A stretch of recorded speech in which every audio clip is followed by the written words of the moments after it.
嗨，大家好，我是大韩嫂，我们又来日本了。那我们现在在的地方呢是日本北海道札幌的新千岁机场。那我们这一次来北海道要旅游8天哦，满满的8天。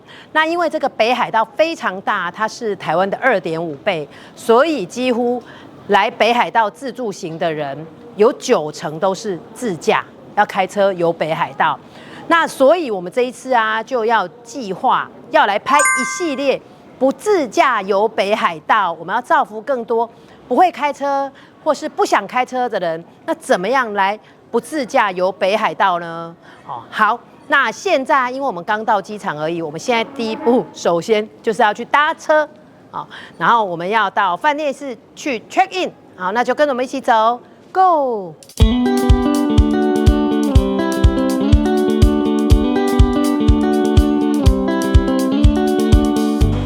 好，我们现在在新千岁机场的1楼这个巴士转乘区，好，我们有查到了，因为我们是要搭到博野这一站，好，然后是刚好17点46分有一班车子可以到，好，博野，好，我们要下车的地方，好，因为我们有看那个，如果搭地铁 JR 地铁的话，还在转乘，那巴士是一次就到了，再走一下就到了。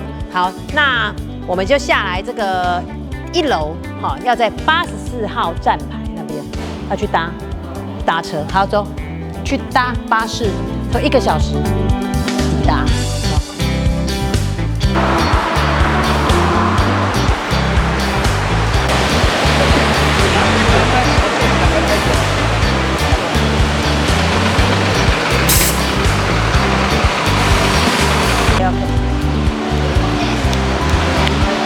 上去，博野。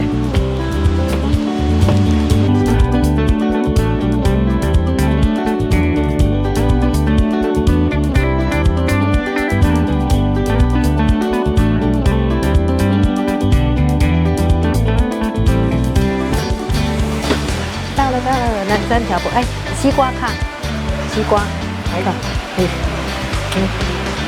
構簡単哎，你是可以。はい。はい。大丈夫です。哦 ，OK， 1300，可以，好，ありがとう。哇，好了，我们的行李来了。我们刚刚从机场坐这个快捷，机场快捷到这边啊，这一站叫做南三条博野，那距离我们住的饭店走路5分钟。那车程今天因为有塞车，因为下雨塞车，所以坐了整整1个半小时。好，那虽然比较久一点，但是因为它的好处是，你就坐在上面休息、睡觉都可以。好，那我们现在下车了，现在要去找饭店，要走路去饭店 check in， 好不好？我看一下 Google 地图。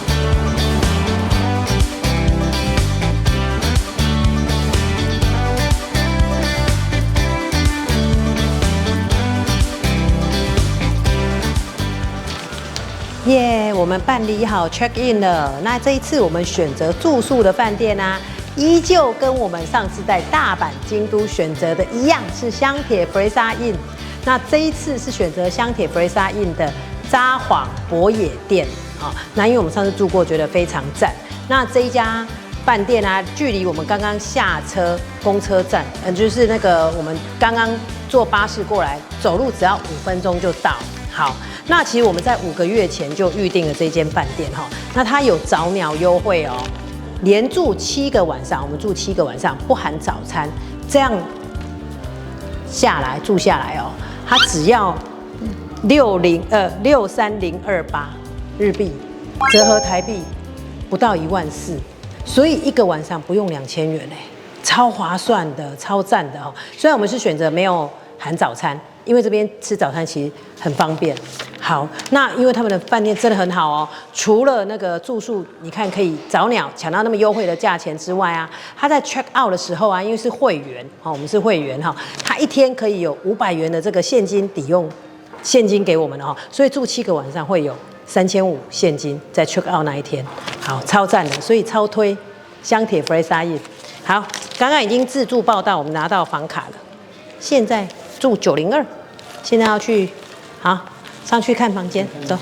好，然后这一间饭店啊，其实现在它的备品全部都是放在1楼，好，但是每间店都是一样哈，任君挑选，好，你要所有的盥洗用具都可以，还有可以泡澡哦，他们都有浴缸，所以都会有泡澡，很贴心，蛮赞的。还有茶包，这什么都有。啊，来走，赶快上去吧。好，太棒了，太棒了。进来了，这是我们这7个晚上在北海道住的饭店的房间。好，那这个房型呢叫做高级大床房。好，它是一张床，就比较大。好，它是宽度是160公分，长度是195。好，然后就是你看到它这边蛮赞的，还有一个小小的沙发区，好，可以看电视。还有虽然都小小的哦，但是应有尽有。其实放2个人的行李箱这样还蛮够的哈。然后你看他们都有贴心，就有这个除湿清净机，好，空气清净。然后冰箱在这边，你看吧台好小，好会利用哦。好，你看连这边都还有这个小小的沙发。然后我们看一下它的浴室，我觉得好像比大阪那边大一点点。好，你看都有浴缸他们这么小，房间这么小，浴室这么小，都有浴缸可以泡澡。日本人真的很爱泡澡，哇！所以来这边也可以泡澡一下，哇，蛮赞的，蛮赞的，很干净啊。它这个就是这间饭店就是很干净，然后禁烟区都没有烟味，对。然后你看这样子，好，我觉得蛮赞的，很舒适，因为我们已经住这第3间了。蛮推的。好，那我们休息一下，等一下去吃晚餐了，肚子好饿哦。嗨，大家早安！我们今天是在北海道的第2天，哇，昨天睡得超好的，一觉睡到天亮，睡到8点半才起来。所以我们选择不含早餐的住宿是对的，因为很多的早餐都是提供到9点就没有了。好，那昨天我们抵达札幌的时候，其实这边是在下大雨的。那现在出太阳了，现在温度18度，刚刚好，超舒服的。好，那我们今天要来展开我们今天的不自驾游北海道行程。那先提醒大家一下，如果像你要不自驾的话，最主要这个住宿的饭店一定要记得哦，一定要。最好是不要换来换去，就连续住，然后一定要在交通方便的地方。那我们这次选择的这个香铁 Fresa Inn， 它是在这个刚好是在地铁站旁边而已哈，旁边刚好是这个东丰线的地铁站，好，它这个就有一个地铁站的出口，4号出口超近的。还有我觉得这边蛮贴心的是，它2楼都有这个洗脱烘。这个洗衣机啊，还有这个微波炉哦，你都可以在这边煮东西，还有每一层还有提供睡衣，所以方便那边住，行李也不用带太多，都可以盥洗，好，真的还蛮舒服。还有，我先拿了这个地图攻略，那现在要展开我们的慢活自由行了，我们慢慢的去逛一下，我们先去慢慢走一走，走今天的行程，好，走吧，走吧。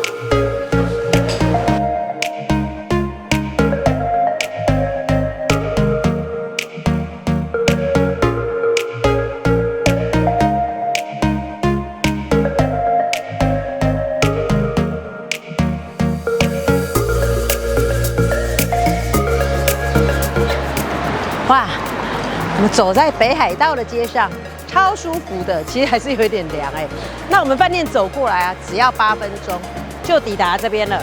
李小璐商店街，来北海道必来的点就是李小璐商店街这边非常热闹哦。好，那因为我们现在是要先去白色恋人巧克力工厂，好，所以下午晚一点我们再来这边。好，那我们现在要去搭地铁，直直走。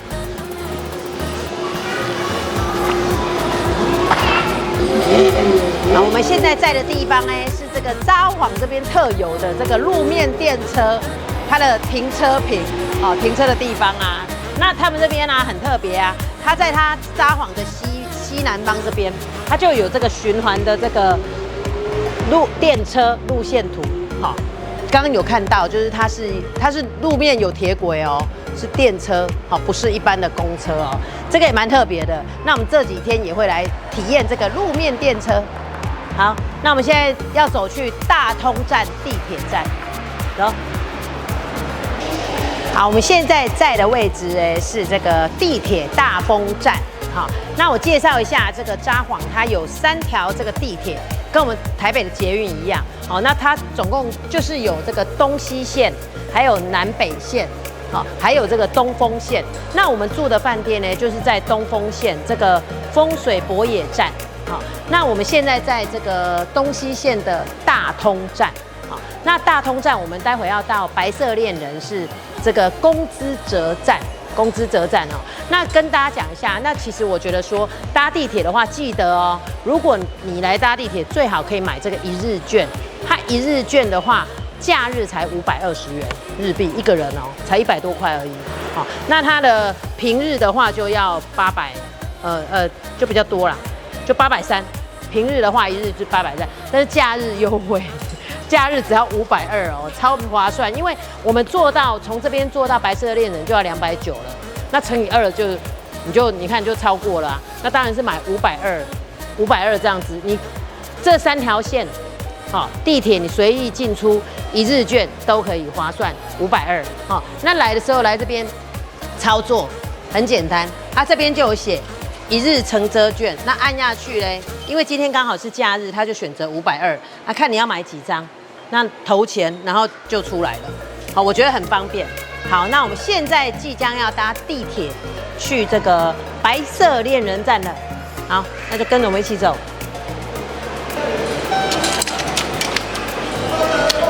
好，我们要去东西线、橘线，它也是有这样分哦，就很清楚，东西。东丰就是蓝线，东西橘线。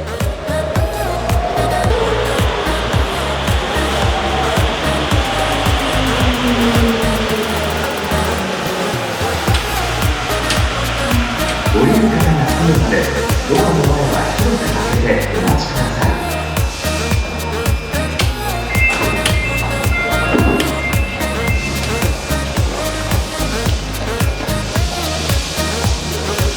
我在这里好了。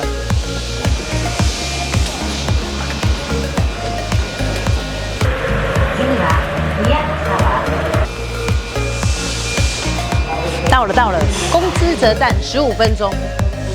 他们的那个地铁很舒适那个沙发区，布的沙发区还蛮熟悉的。好，我们上来公资泽2号出口了。那这一站有手扶梯哦。好，那从公资泽2号出口出来之后，往左边走，走500公尺，7分钟就可以到达白色恋人公园了。这个天气好适合一直走，走。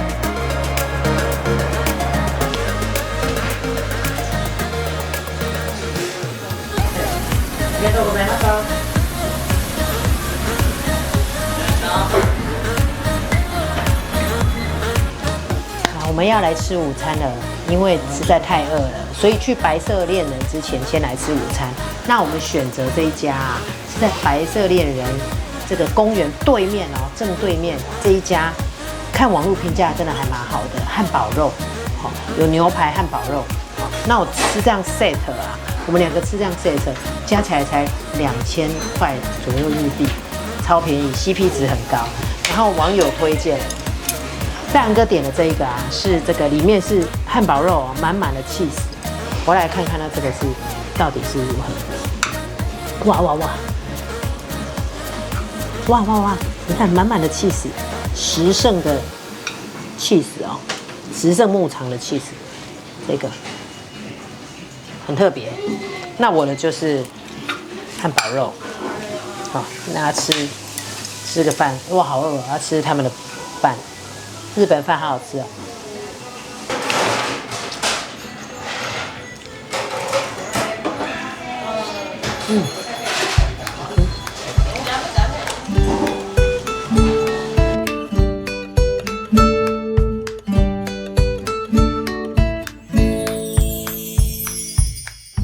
5, 4, 3, 2, 1, 耶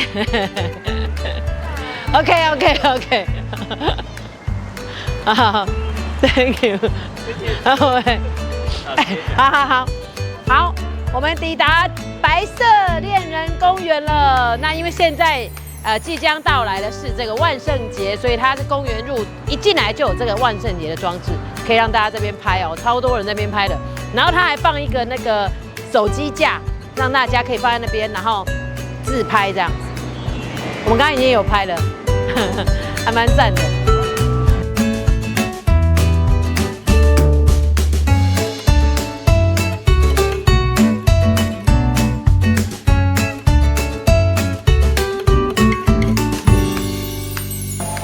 这边还有幸福钟哦，我们要来敲一下幸福钟。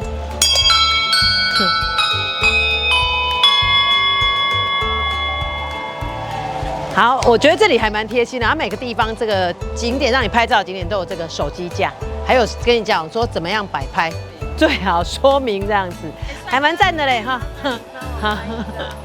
好，我们进入了白色恋人公园，哇，这边简直进入的很梦幻的童话世界。然后有1秒到欧洲的感觉，它到处都很好拍哦，超好拍的。你看这边很像进入童话世界的这个欧洲城堡，哇，难怪这里真的屹立不摇。我9年前来过，那每个人来北海道一定都会来白色恋人公园，哇，超赞的。好，再去逛一下，拍照拍照。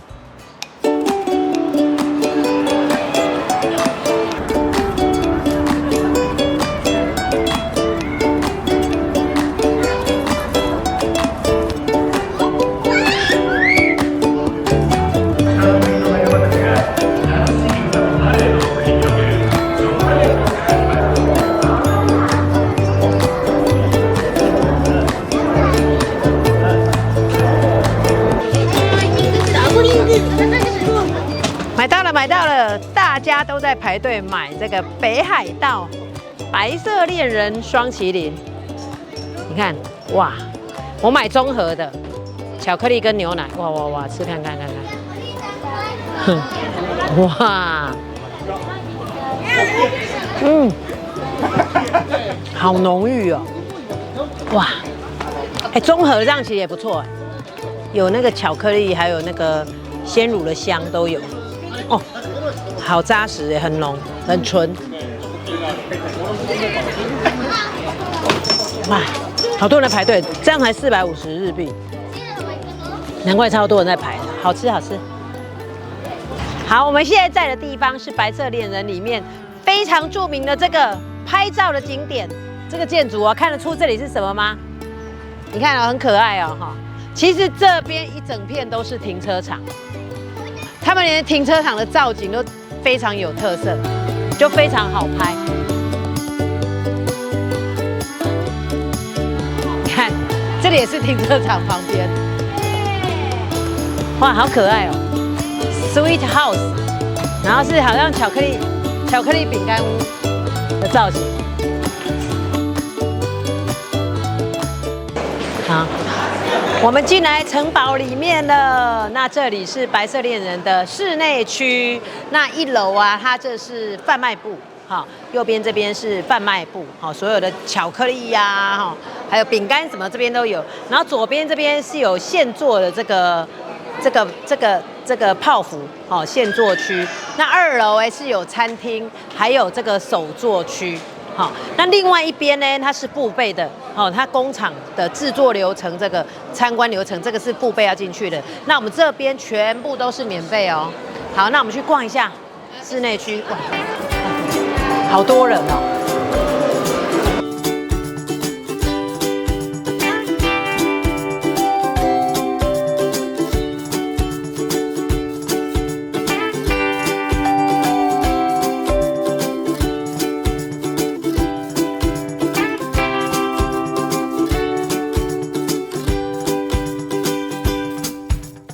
我们要来买白色恋人限定款的泡芙，这里面室内区这个超好逛的，都走不出去，商品一直买，什么都看起来好好吃，什么看起来都是好好买啊。那现在来吃它的泡芙。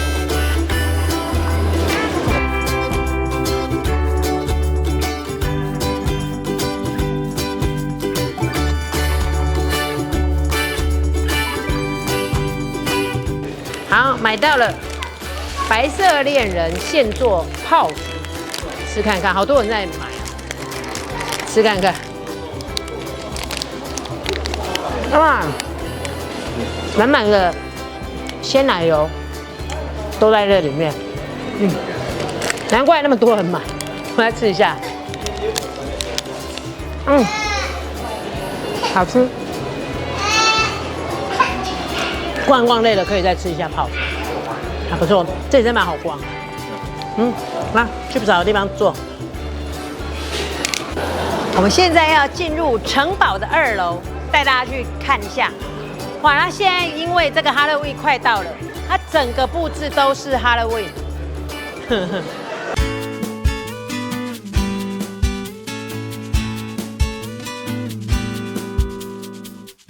好，我们现在在的地方是2楼的餐厅哦。那2楼餐厅它主要有这些披萨，还有这意大利面，还有这个炸物，有一些轻食的部分，都可以在这边享用。还有冰淇淋哦。2楼内用区。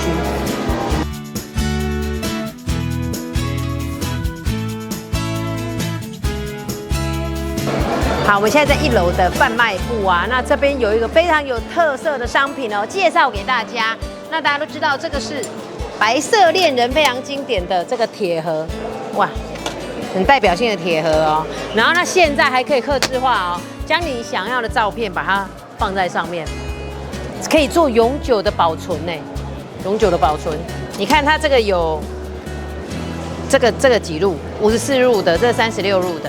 然后像这个最大的这个5日币这样子5734啊哈，那它里面也会有附巧克力，就是巧克力饼干，那等于跟你直接买他们原本的这个铁盒的价钱多650左右而已，所以多差不多100多块，就可以把自己喜欢的照片放在这个，它直接印在这里面，永久的纪念，哇，蛮赞的。它做只要20分钟。我们刚刚有做了，我们要去取货，走。This one. 好 This one. Check. ，check。ありがとうございます。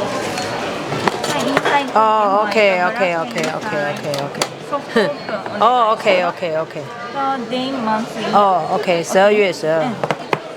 OK。Day month. OK。哎，等一下。哎，Thank you。Inside together. 哦，together。哎，做好了。OK， 白色恋人，我们要来开箱一下属于我们自己的白色恋人专属铁盒。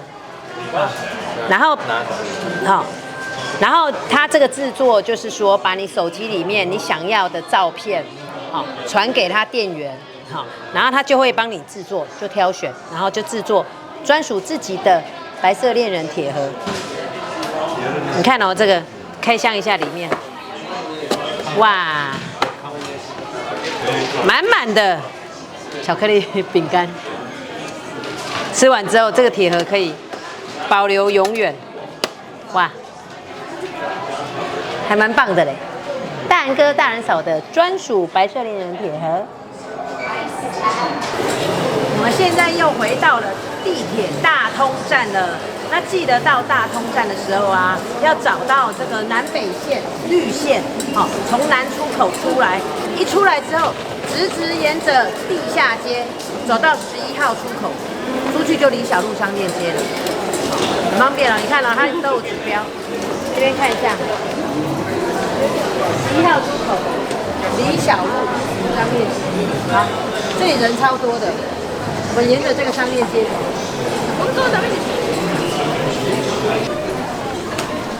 它这个札幌这边的商业街其实很地下道，这个是商业街啦，很有特色，就很长。因为听说这个就是这边冬天很会下雪嘛，所以很多人都喜欢走这个地下铁这个商店街逛。就不论外面天气如何，这边都很好逛。好，去找11号出口。我们看到李小璐的指示牌了，那它总共有7丁目哦，就1、2、3是这边，4、5、6、7是这一边右转。那因为我们现在要先去找一家我们想要吃的晚餐，它是在北丁目这边。走，我们从右边上去。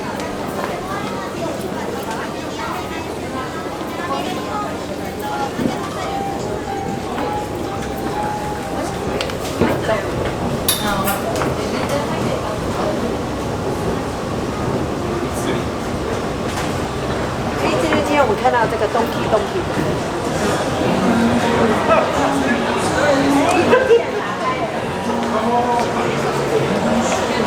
今天天气很好，它这个整个打开了。我们已经在李小璐商店街了。那这李小璐商店街啊，它是北海道最古老的商店街哦。那它总共有几年的历史呢？有超过145年的历史。那它全长有900公尺，然后有超过200家的店面，非常多的店面。它有点像我们去大阪就要去心斋桥商店街这样一样。然后它平常这个里面都是有这个天花板，很高的天花板，都不怕下雨啊什么白天黑夜都不怕。里面超多好逛的，它从1丁目到7丁目有7个地方，7丁目。那什么都有，吃的、喝的、买的，什么都有，很好逛。那我们要先去找我们要吃的地方。走，李小璐商店街，每个来北海道人，尤其来札幌必来的就是李小璐商店街，要买东西都一次在这边购。好，我们在李小璐商店街旁边啊，发现到这里有一间 shopping mall， 那有摩天轮可以搭乘。那因为今天天气其实蛮好的，我们想说我们要来体验一下这个近距离来看一下这个札幌市区的美景，所以我们要来搭摩天轮。它一个人绕一圈是1000元日币，2个人就2000。好，然后如果你要多绕一圈的话，一个人是1000元。我觉得绕一圈就够了。好，所以就2个人。买好了摩天轮，大人2人券，共2000元。好，来搭。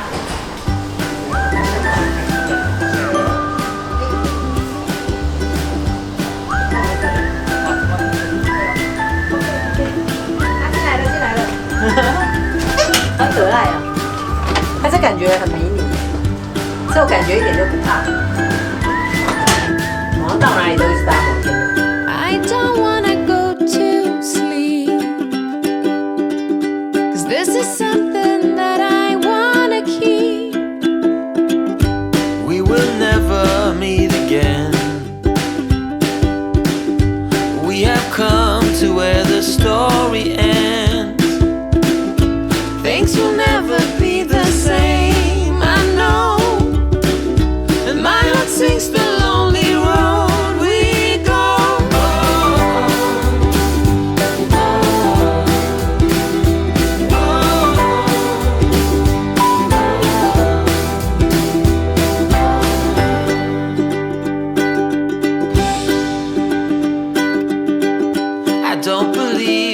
You say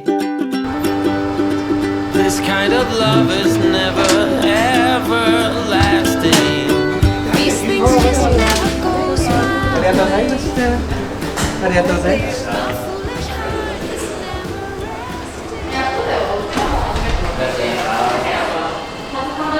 哇，它这里可以看到那个嘞，你看，如果晚上来的话，这个天气好都可以看到这个你看可以看到这个札幌车站千岁方面，哇，早岩山，还有大仓山的部分，我觉得一点都不可怕，常常大，它有点像我们我们哪边那个大直的美丽华，但是它比它小一点，因为它是在楼层也才7层楼高，可是我觉得还不错，那可以建议更晚一点来。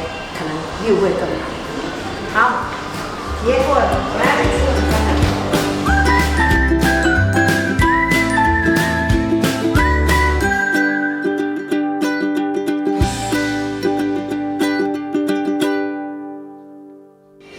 我们要来吃晚餐了，那我们选择啊，在李小璐商店街5丁目靠近6丁目这边的札幌海鲜冻专卖店。哇，这是网友推荐的，你看满满的那个海鲜冻哦。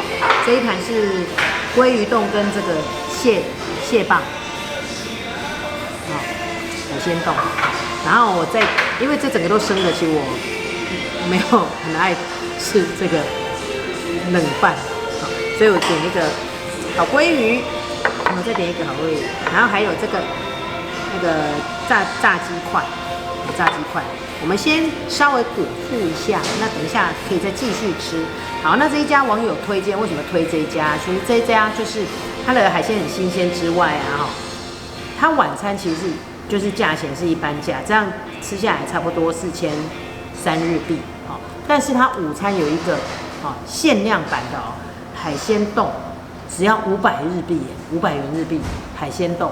那但是它各10份，每天限量，这个只有10份，这个10份，所以中午时段都有人特地来排队，要抢这个前20名。海鲜冻只要500元日币。那我们是晚上来吃的，所以没有这么便宜的这个。但是也算还 OK 啦，这个价钱。那我们就先来开吃看看如何。它这鲑鱼其实烤的真的还蛮漂亮的。你看鲑鱼很漂亮，对，鲑鱼肚很漂亮，哇！就想要吃热热的。虽然它最主要是卖生鱼片冻饭。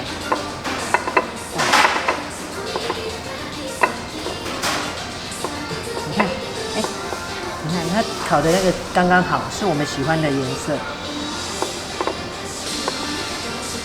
烤了粉嫩，你看刚刚好，不能烤太久会硬。好香。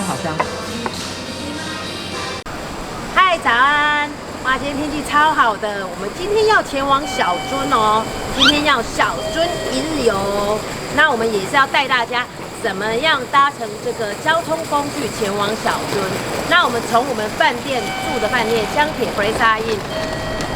札幌博野饭店这里出来之后，我们的正对面就是这个地铁，地铁东风线就是蓝线，风水博野站4号出口，我们的正门口就是这边4号出口。我们要从这边搭地铁到札幌车站，它最大的车站。札幌车站再转 JR 电车到小樽，所以这样路程其实很顺很方便。好，那大家就跟着我一起走吧，教大家如何搭车前往小樽。Go！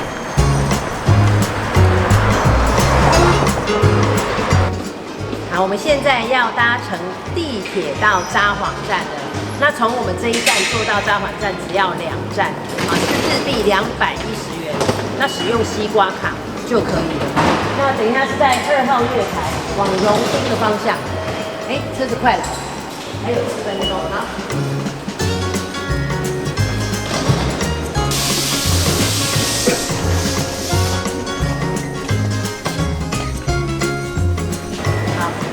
好，我们现在已经到了札幌站了，那现在要去找 JR 线 ，JR， 它这边指标都很清楚，从17号出口出去就 JR 线，跟着指标走就到，它很清楚写。沿着这个现在这样地下街这样走，待会看到17号出来就是 JR 车站，好。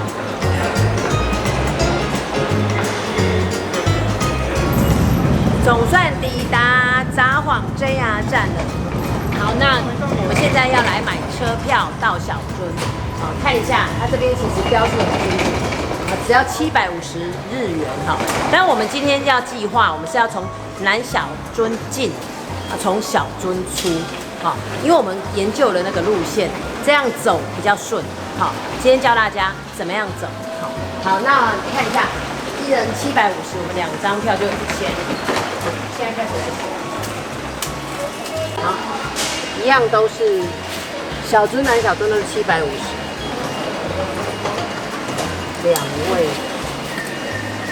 位好。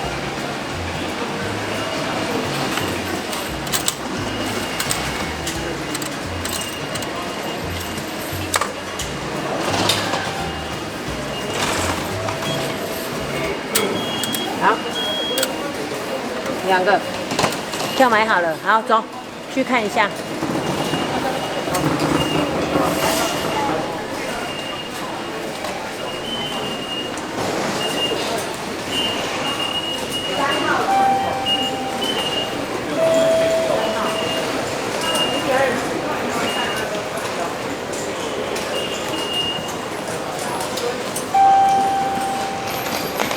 3号月台。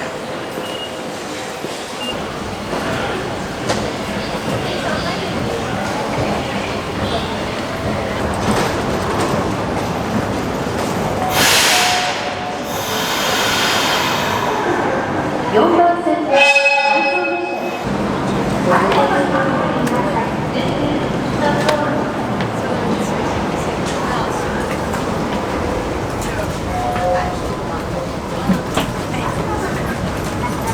位置的。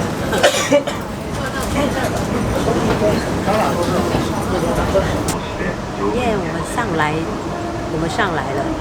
那跟大家讲一下，我们买的是750元的车票。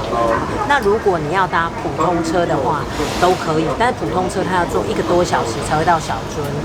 那有这个快速车，好，快速的，它从机场开过来这个快速车，但是它指定席的话要1950日币，哦，等于2倍以上。好，但是它有差不多2个车厢有这个自由座，还好我们有排到自由座，所以搭这个快速的车啊，它只要半个多小时就到了，超快，还好没有拍到，所以我们有位置，已经蛮多人都用站到小樽，我们有位置可以坐，哦，所以记得一定要提早来排队。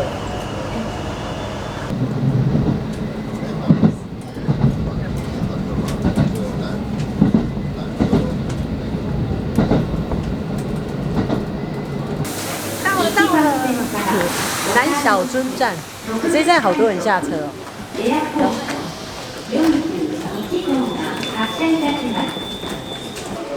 嗨，我们现在已经抵达了这个南小樽站。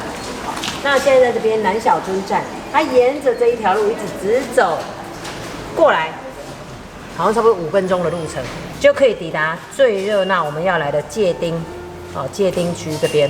哦，那这边有很热闹这个小樽出把小路，还有浪漫馆啊，还有那个美术馆啊，还有这个艺术村啊，还有这个音乐钟都在这边。好，还有一个蒸汽的音乐钟，我们就是要去看那个，先去拍那边。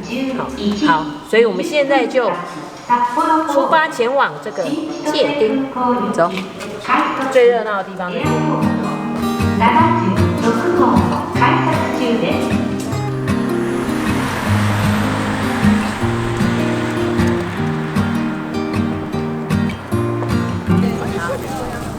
我们抵达小樽最著名的蒸汽钟了。那我们刚刚从南小樽站走路过来，真的只要5分钟就到这里。那这个小樽蒸汽钟啊，它的官网有记载哦，它可是全世界最大的这个蒸汽时钟。然后它在这边的话，它每15分钟会冒蒸汽，好，就是会那个时钟会冒蒸汽哈，那整点会报时。好，所以我们来这边，你看看它冒蒸汽，还有报时哦。好，那它旁边这个就是非常著名的小樽音乐荷塘哦。那这个里面超棒的，我们赶快去逛一下。这边都是非常著名这个小樽的景点，来这边必逛的景点都在这里，走路只要5分钟，超近。先去逛。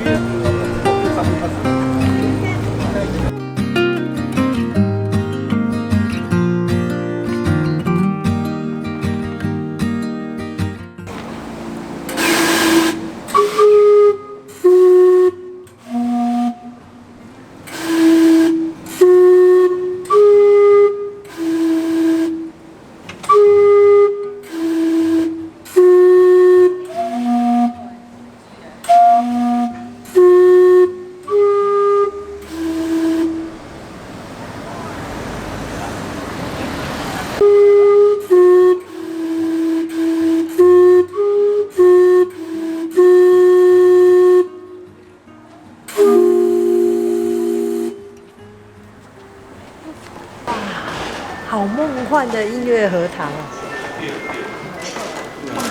这边可以逛超久的哎。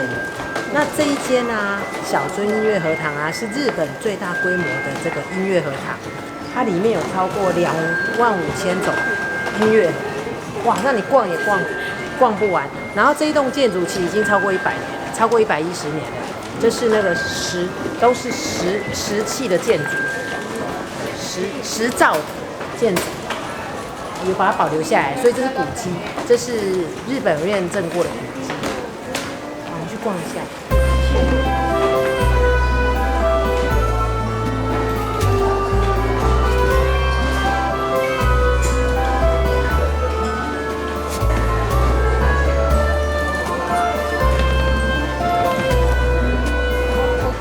这边真的超多音乐盒，什么东西都可以做成音乐盒。看一下这个。万花筒，它也是音乐盒哦。这个开关转一下，就听到美妙的音乐声音。噔噔，然后这样可以看，可以转，这个可以转这样，好疗愈哦。看这个这样子，然后听音乐盒，万花筒音乐盒。这一区苏西专区，我觉得最逼真的这个，还有这个玉米的也是，所以买几个这样放着，这样每天看着他们听这个音乐就饱，哇，很逼真哎！还有那个海胆也很逼真，这个鲑鱼卵也是哎。好逼真哦！满的都是苏西音乐盒。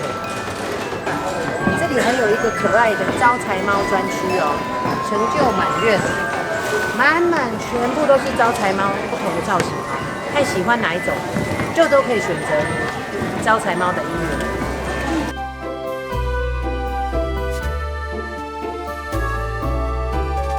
那这边还有非常可爱的娃娃专区，那全部都是这个可爱的绒毛娃娃。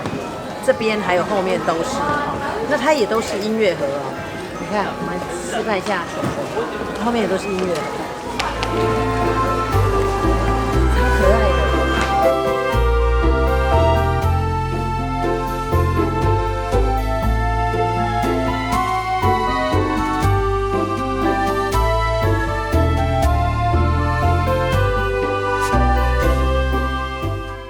我们现在在2楼，那2楼也是有非常多的有特色的音乐盒，还有这个很多是手做的这个玻璃饰品哦。然后还有一区是非常高级的这个音乐盒，很巨大型的，还有留声机等等，都非常好逛，超好逛的。还有逛累了可以在这边稍坐一下，跟黑熊合照一下。我在2024年10月6号来到了小樽，嘿。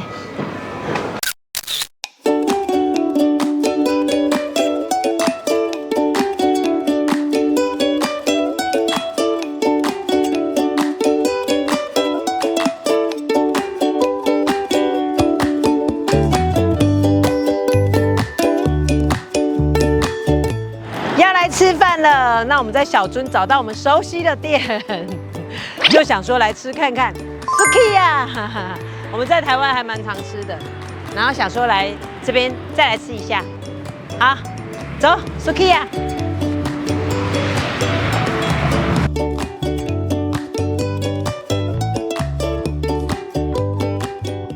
要来吃午餐了，我们上次在大阪也吃了 Sukiya， 然后这一次来北海道小樽也吃看看他们 Sukiya 有什么不一样。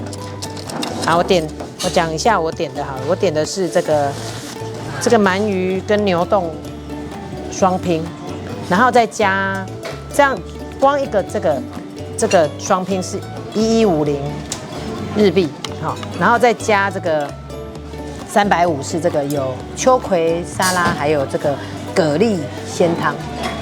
所以这样整个 set 加起来才1500日币而已，还蛮便宜的，300多块而已。然后我又点了一杯这个，他们现在限量的哦，现在现有的特有的这个飓风葡萄奶昔，这样才200块日币。好，先喝一下汤，蛤蜊汤，蛤蜊味噌汤。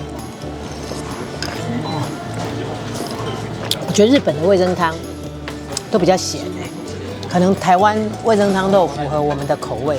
我来这边每天喝味噌汤，都觉得好咸哦。好，不过倒是都还可以。他们的饭都好好吃哦，每天都想要吃饭。哇，饭。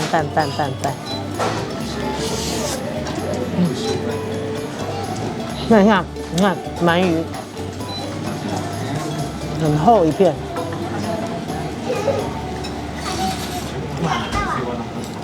哇，看起来就好满足。好吃。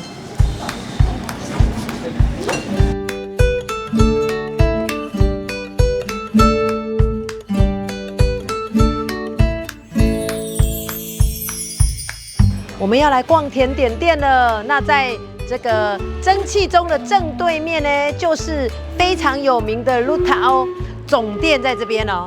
我们赶快进去看一下啊！最有名的就是那个超好吃的那个乳酪蛋糕。走，进去看一下 Ruta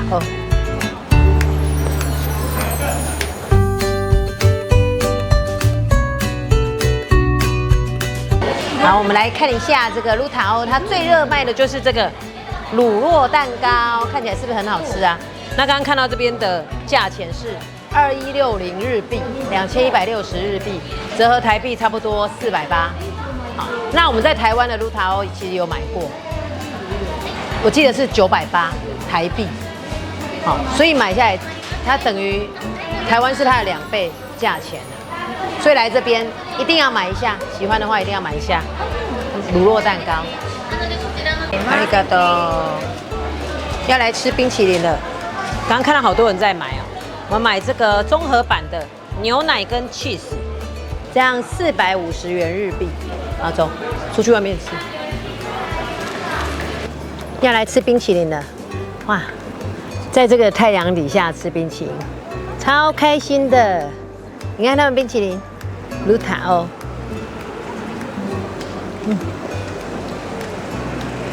好绵哦！我还自备，刚跟他拿棒子。第一比较特别有这个 cheese 嘞，一般你看白色，它这是2层白色跟黄色，好好吃cheese 口味的冰淇淋很特别。我们常常都吃到牛奶，不然要把它混巧克力啊，它这是混 cheese， 好浓郁哦。好吃，真的好吃。哇！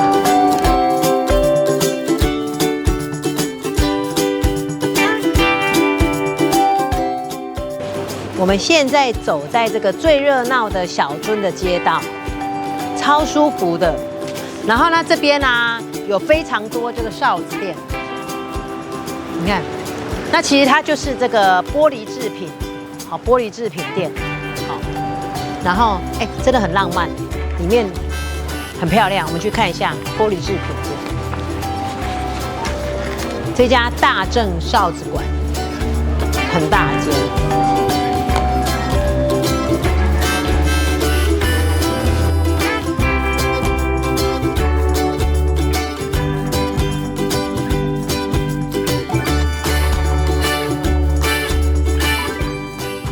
你看这个玻璃杯的主题叫做良夏，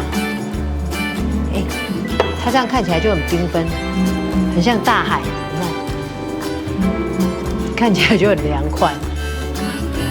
日本人都好爱喝冰水。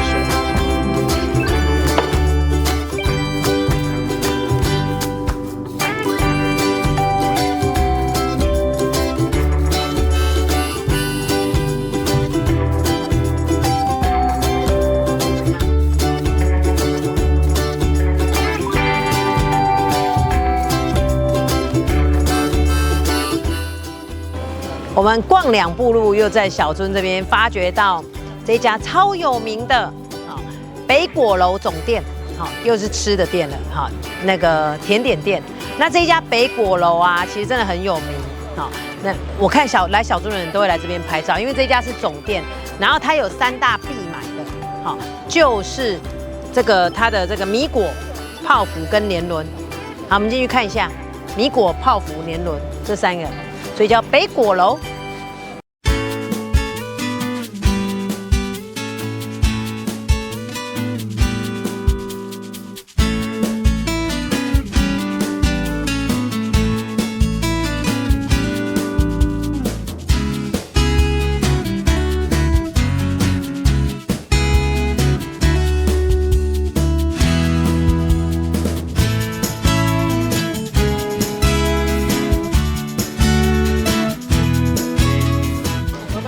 好，那在北果楼旁边呢，又是一家好吃的甜点店了，就是六花亭。这里怎么那么多甜点店呢？好，这一家啊，我们进去看一下六花亭。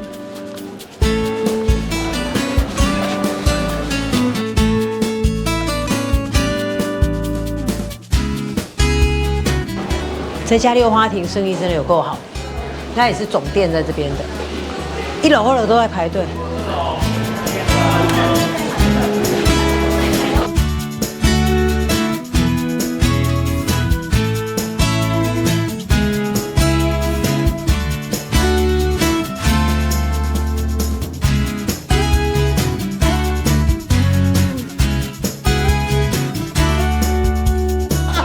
满载而归，这一家真的好多人买哦。然后我只是这边排队一下，前面的买那个小姐就给我推荐说她买的什么什么很好吃，她再来买的，我就一直买。我说哦，真的，怪买到可以退税。好，继续逛。你的史努比店来了，你最爱的史努比，去看一下。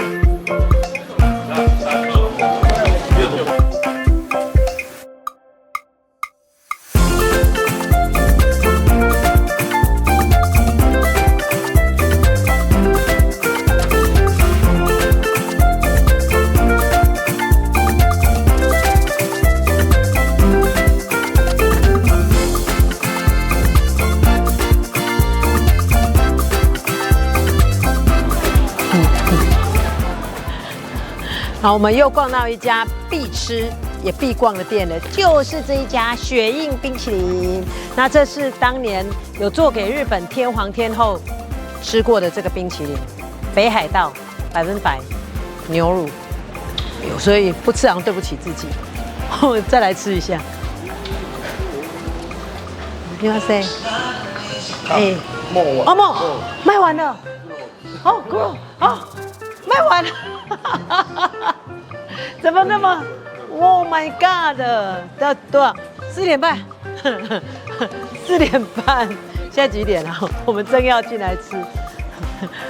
我想说他为什么椅子弄起来？4点31。哇！所以刚直接来买就好了。Oh no！Thank you， 无缘呐。好啦，所以大家来小樽的时候记得来吃一下这个雪印冰淇淋。它怎么才4点半就休息了？好吧，那我们就要往前再走。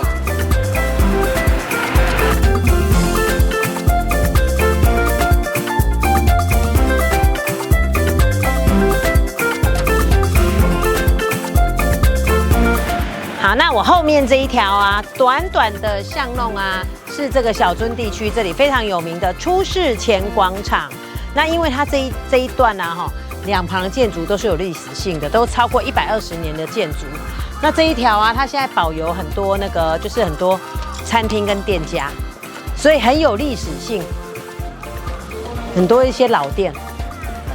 它之前还有做一些那个雨伞的装置艺术，但现在没有了。好，所以有空的话可以这边逛一逛，然后吃东西。出事前广场。那第一间这里啊，叫做小樽历史馆，那里面就有记载着小樽的演变跟历史。你看这里伞在这里，伞在这里，本来都有挂在上面。好，我们现在来到了小樽浪漫馆。那这一栋是非常有历史性的哦，这栋建筑物它已经超过130年的历史了。然后它的前身是银行。好，那因为它非常的有纪念价值，所以也被列为这个有历史性的建筑物。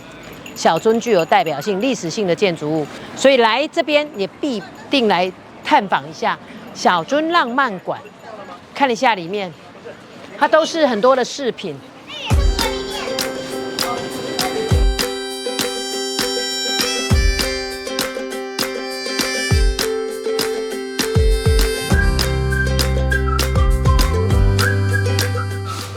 它这个浪漫馆里面啊，除了很多饰品之外，还有非常多这个很精致的这些东西，那种水晶玻璃制品、装饰品啊，真的还蛮精致的。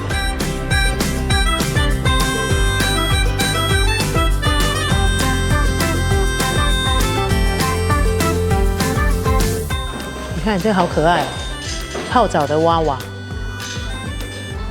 你看那么小，那么精致，真的，它这些都栩栩如生，弄破要买啊！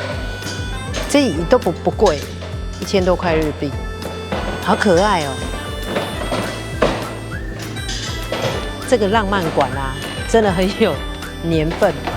你看走路都一直这个木板，这个都几拐几拐的，里面它都保留起来原本的这个建筑。很高，还蛮不错的，很值得。这里你看都有声音的。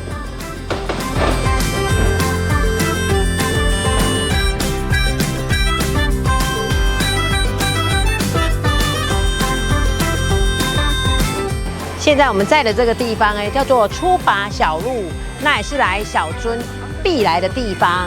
那因为它是非常多这种有历史性的建筑聚集在一起，然后很密集的这个餐厅小吃，好，那它越晚越美丽，越热闹，好，因为它就在运河旁而已，所以通常在运河那边散步玩啊，或搭船玩啊，拍拍照玩，晚上可以来这边吃，所以我们等等也可以来这边吃。那我们现在要先去小樽运河，趁现在还没天黑，赶快去那边拍。总算到了，我们到了我们要来的地方，就是小樽运河了。结果它非常近，在这个那个出拔小路的斜对面，对角就到了，就是运河。那我特地拿出9年前跟公司来旅游拍照的照片，就是在这个钟下面，在这里拍照的。哇，要来重温一下。好，那待会啊，这个运河上面有船哦，待会这个两旁，因为它两旁都是这个以前的那个旧仓库，好，旧仓库。那它晚上会点灯，然后有船只在上面这样子，非常漂亮。所以大家已经在这边等待旁边点灯了。我们待会要拍这个美照给大家看。那我先来拍一下这个照片。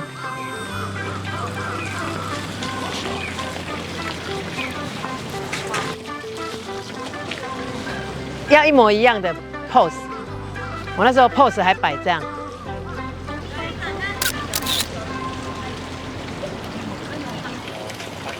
我们终于等到小樽运河点灯了，现在其实5点出头就已经天黑了，所以现在5点半，你看就点灯了。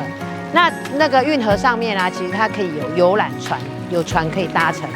好，然后你看现在它有分夜间搭乘的，然后其实我们昨天上网路的话，其实都买不到网路的票了，这都要现场预定。好，它全程是40分钟。那我们这一条桥叫做浅草桥，那一趟这样子到这边浅草桥，再折返到下一个桥那边终点，40分钟。夜间的话是一个人是2000元日币，那日间的话一个人是1800元日币。所以如果有要来小樽运河搭游览船的话，记得都要提早预定，2个月就可以预定，前2个月。这看下去很漂亮啊，总算看到了，太棒了。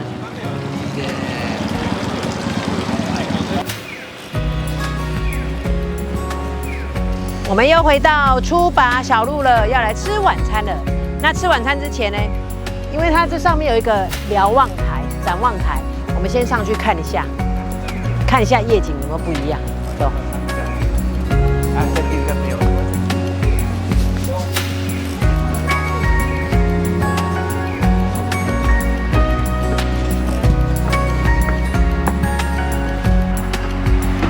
哇，它制作的是用这种旋转梯的方式。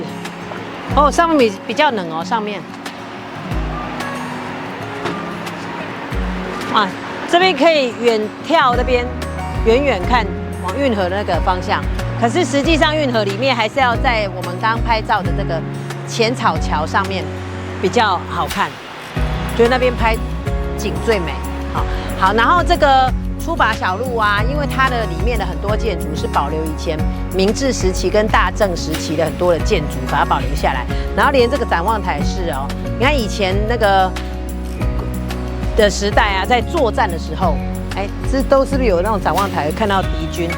好，然后因为其实小樽它是一个港口，哦，不管是以前经商啊，还有以前作战，都你要在高处就可以远远的看到对方，好，所以他就把它保留下来。这个造型都有在改建啦，然后让游客来这边都可以免费上来这边观景台观赏，还不错。好，那我们再下去，绕一圈再下去，这有点窄耶。我们现在在出拔小路里面，是不是很有 feel 哎？很怀旧风哎，我觉得怀旧风。出拔小路，它的 logo， 哎，这里很有那个 feel 哎，我觉得很像我们的几条通呢，很窄啊。哎，那这必吃的，待会吃完晚餐就要来吃甜点，就是哈密瓜冰淇淋。这每个人都一直推荐来这里必吃的。那我们先去找寻一下正餐吃什么。刚有海产烧烤，哦，这是鳗鱼海鲜。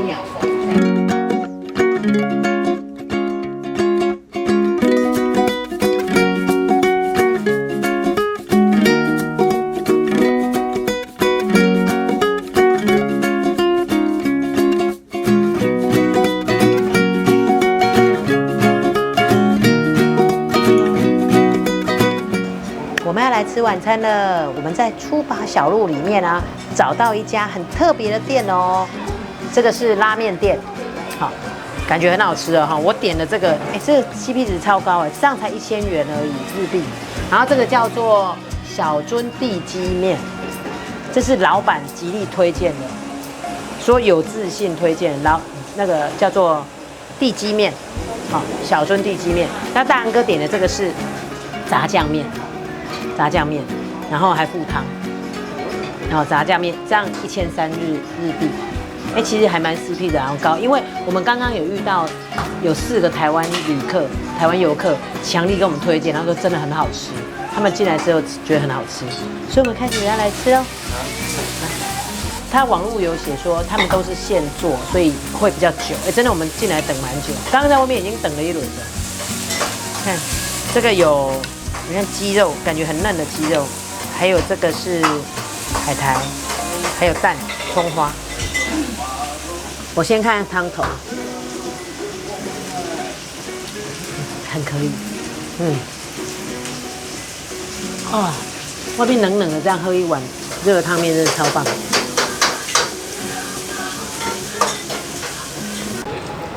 嗨，我是大人嫂。我们今天是在北海道的第4天，那因为今天早上啊有下雨，好，今天那个札幌的天气就是80%降雨几率，所以果然早上下蛮大的雨，那所以我们今天就决定要走市区，让大家来了解一下，哎，那下雨天要做什么嘞？哪边可以去逛嘞？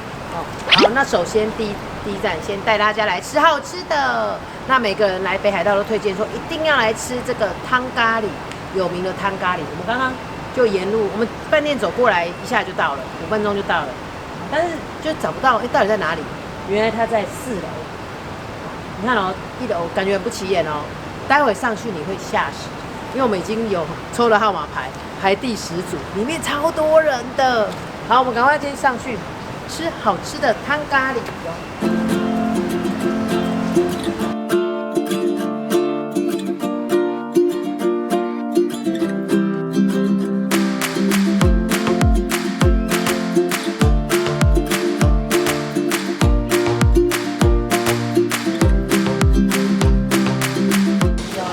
在来吃午餐了。那我们这一次选的是北海道非常有名的苏阿给汤咖喱。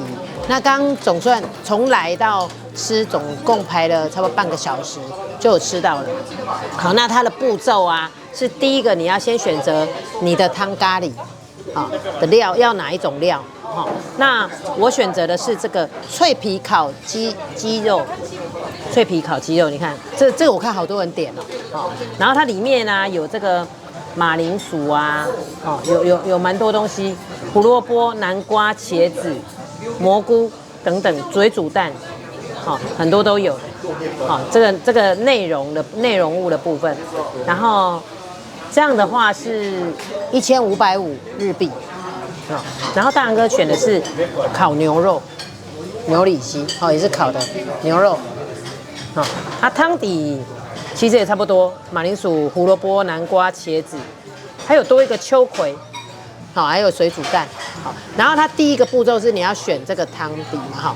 第二个步骤就是，好，第一个步骤选择咖喱，第二个步骤选择汤底是要它的原汤，好，或是要加这个墨鱼的，还是虾啊？我是选择加有虾子口味的。好，然后再来第三个就是要不要辣，我们都是不辣。然后最后这个是饭，都是小碗的饭，白饭。那也可以升等，再加钱加 cheese 加饭，好，或是还有再加其他的料，好，都可以再加钱。好，那现在要来开吃一下。光看这个我就觉得赞，好多人我看好多人都推荐这个脆皮烤鸡。哇，是不是看起来很赞？好，先来吃一下。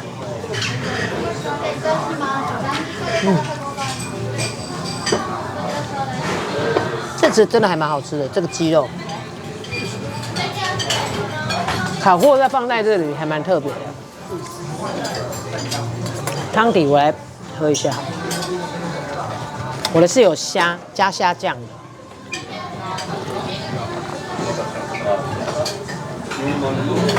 我怎么喝不出来？有虾酱。我看一下大仁哥的原味的如何？哎，对，原味就有牛肉，我感觉有牛肉的味道，两个不太一样。好，先来开吃吧，吃看看。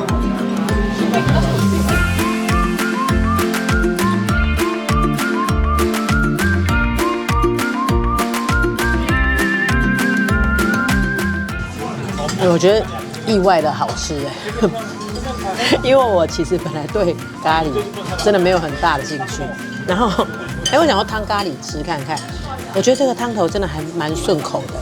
然后我刚刚在想说，会不会是因为北海道比较冷，所以他们就把咖喱弄成汤咖喱这样，喝下去比较温暖这样。对，你看我都快吃完了，而且快吃完了，真的还蛮好吃的。那我。对，汤就不会太咸。那我觉得真心推荐来那个饭要多一点。我们两个很客气说弄最小碗，其实它大碗一点，这都免费啊。对啊，所以其实可以大碗一点，因为他们饭真的很好吃，要这样加才好。对，还蛮推荐的这家，真心推荐，真的好吃啊。我们现在吃饱要散步去大通公园，然后经过这一栋大楼，觉得好可爱哦！你看这个大楼好有创意哦，外观哦，你看圣诞老公公要爬上去偷爬楼，然后上面还有小矮人在拉绳子，他要拉他，要递绳子给圣诞老公公，好可爱哦！发现他们的这个大楼，这个真的很创新。然后我们看一下这一栋到底是什么。然后它6到8楼有那个卡拉 OK 唱歌 KTV。我们现在在的地方是大通公园，哎，有没有很美啊？那大通公园的地理位置啊，就是在这个地铁大通站，它旁边，它就是整座公园的。那地铁大通站其实它是一个很大的站，因为它3种地铁都会交汇在大通。哦，大通站。那你看它最好美的 view 就是后面，就是对的这个札幌电视台的电视塔，札幌电视塔，所以这里都是很多人来这边拍照、散步的好地方。好，那我们去逛一下。你看啊，它有很多花啊，还有水池啊，做得很漂亮。在市中心而已哦，大通公园。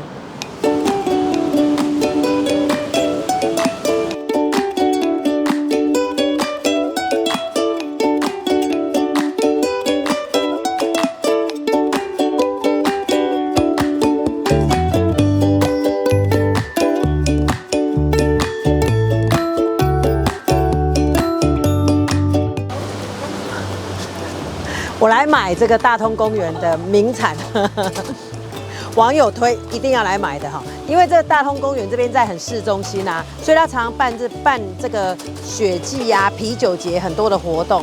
那很多人就推荐说来这边一定要找这个餐车，卖烤玉米，行动烤玉米，说很好吃，刚好他今天有卖，一只500块。哦，一半哦，谢谢，谢谢。好，一半烤的，一半这个水煮玉米，来吃看看。刚看到人家在吃，好，我们去旁边吃。刚看到好多人坐在旁边这边吃烤玉，好臭。你看，哇，很大只的玉米，这烤的，哇，还冒烟呢。吃看看日本这边的玉米。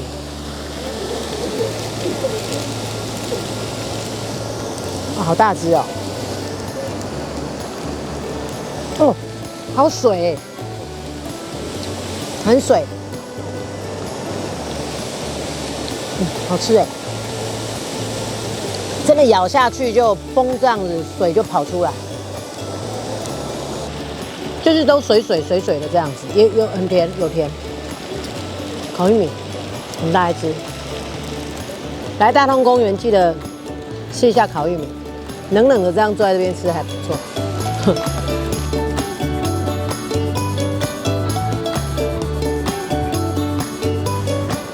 好，那现在要再跟大家讲一个非常夯的景点哦，这是他们这边的工作人员跟我们说的。哦，来拍照的景点要来这边拍才懂货。这边站在这里，大通公园。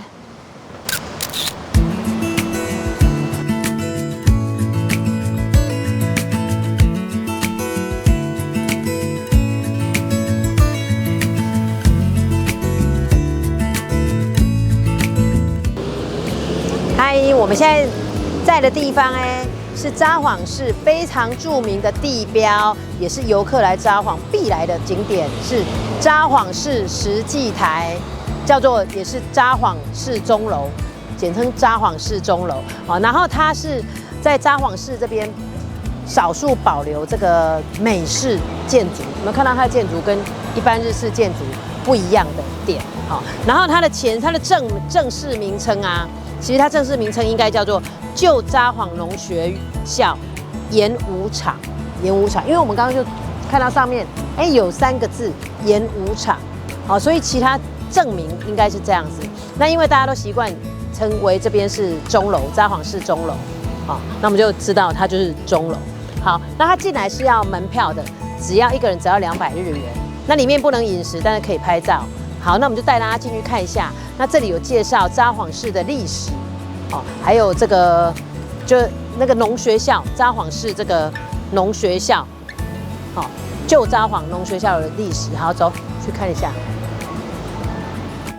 好，我们已经买好门票了，一张大人一张200日元。好，那它这里呀有很清楚的展，就是跟你讲说顺序哦，你要怎么看顺路，1号、2号、3号哦，所以1号这边。你进来看一下，他就介绍这个历史。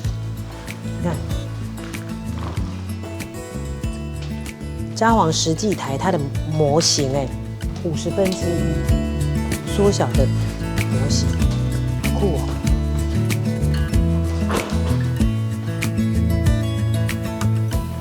好，我们在这边可以看到啊，你看他这里介绍的就是在北海道境内。很多地方它就是国家指定的这些重要的文化遗产，好，就是建筑文化遗产。很多都是明治时期呀、留下来的，还有昭和时期留下来的建筑物。哦，在北海道境内，北海道是我们台湾的2.5倍，所以真的很大。所以这边是北海道境内的这些重要的文化遗产、建筑文化遗产。那这边呢是针对札幌市，好，它也是留下来这些有历史性的文化遗产。好，我们现在在的地方呢是这个2楼演武场的内部，它就是一个演讲厅的样子啊。然后它这边很特别的是，它这有一个记录说明说，这个介绍这个实际塔，它这个机械的运作，这边，然后这边是有语音说明，然后这边呢是一个实际的大时钟在这边哦。除了给游客在这边拍照之外，它这边还有很实际的操作，说它怎么样摆动。它这里好特别哦，你看这边钟摆怎么透过摆动，然后它会秒针、时针、分针、时针这样跳动原理。好，那它这边很贴心哦，有设计一个超适合摆拍的地方，就是这个台。写真摄影台就可以跟这个钟楼这样合在一起。好，我们去拍一下，排队一下。好，我们现在在地铁绿线的北12条站，从刚刚大通公园坐过来，只要2站就到了。那我们这一站要去哪里呢？我们就是要去很梦幻、很美的北海道大学。那北海道大学里面有一条银杏大道。我们不知道现在银杏开了没，所以我们想说赶快来探访一下北海道大学。好，我们刚 Google 地址，就是从这边北12条站2号出口出来之后，走450公尺就到了。好，走吧，我们去北海道大学。我发现从地铁过来真的超近的，你看它这里有写地铁北12条站，只要200公尺。好，然后走到底，你会看到这一片就是北海道大学，然后右转进来侧门，直直走进去就是银杏大道了。这边进去，到了，我们在北海道大学里面了。那有没有看到后面这一排，就是非常有名的银杏大道？有没有看到整排都是银杏？那但是因为现在还没有整个变色，还有点绿。这个如果秋冬的时候来，哇，它变得黄的时候真的很漂亮。这边必来的景点。好，虽然现在还没变色，但我觉得感觉进来北海道大学有一点进来我们台大的感觉。我们台大的椰林大道也是很赞，所以台湾大学椰林大道媲美北海道的这个大学银杏大道。我们又回来市区了，那现在要介绍一间在市中心哦，也可以看到企鹅的地方哎，就是这一家 AOAO 水族馆。那这是新开的哦，这边是隐藏在这个市中心大楼里面，好，它是一个新的一个 shopping mall 大楼里面的水族馆哦。那它地点其实很好找，是在李小璐商店街唐吉诃德的正对面而已。但是因为这个可能太低调了，所以真的还蛮少人知道这个地方。好，走，我们去开箱。看好的是营业时间10点到晚上10点。好，所以下雨天都可以来这边，都有地方去。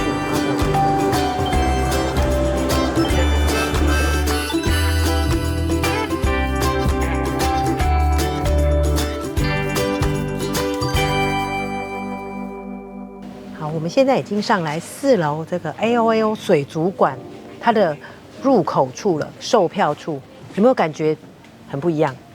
它这里打造就是很文青的感觉。从电梯出来之后就觉得哇，这里怎么不太像水族馆？你看它这里面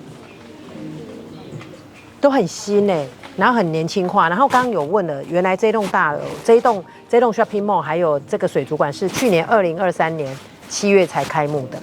所以非常新，好，所以隐藏在你看市中心里面的一个水族馆哎，所以迫不及待，我们赶快来买票。好，来看一下，有企鹅哦。好，那我看一下它的票价一个人的票价成人是2200日币，差不多将近500块左右。小孩是半价。好，那我来买票。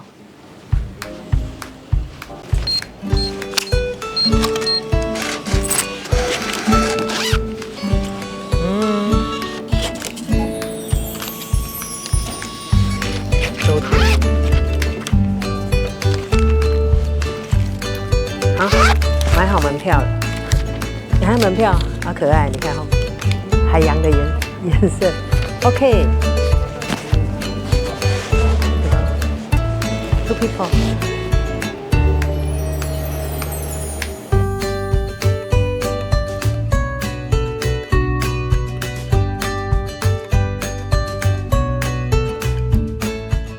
好，我觉得这个水族馆真的好特别哦，它真的好有艺术气息哦。那里面的那个水族箱啊，每个都小小哦，然后还放着那种很柔美的音乐这样子。但是我发觉到啊，它很多那个鱼啊，那个海底生物，好像比较没有看过哎。对，像这个很可爱，我刚以为是海马，毛茸茸的，结果它是蝎鱼，它旁边都有说明，哦，是日文跟英文，就那种翻译就知道了。哦，蝎鱼，然后那边还有很像泥鳅的东西，还有很像蛇的东西，我觉得还蛮特别的。这个你看这个很小，就很近距离可以看到很多这种海底的生物，还有好像蛇哦在那边。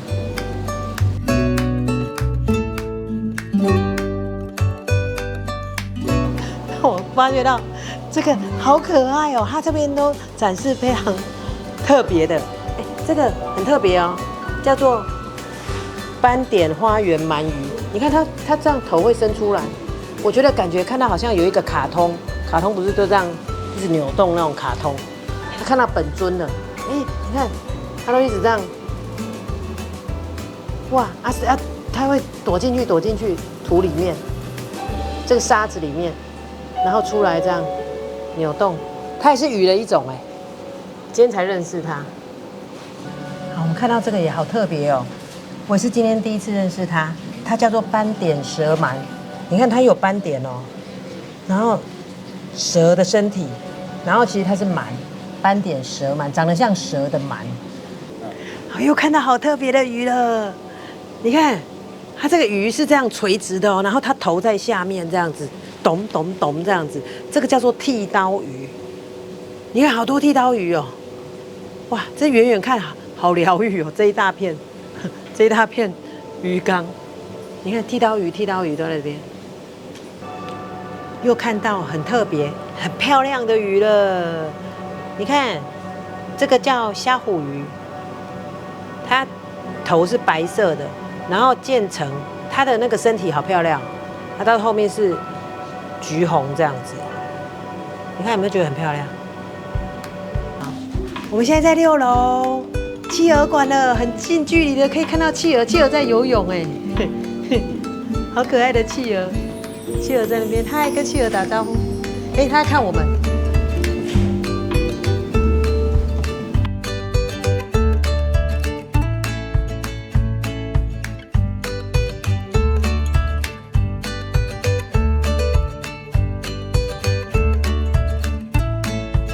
好，我们又来水母墙了，现在一样在6楼哦，有企鹅馆，还有这个水母墙，哇，好漂亮哦。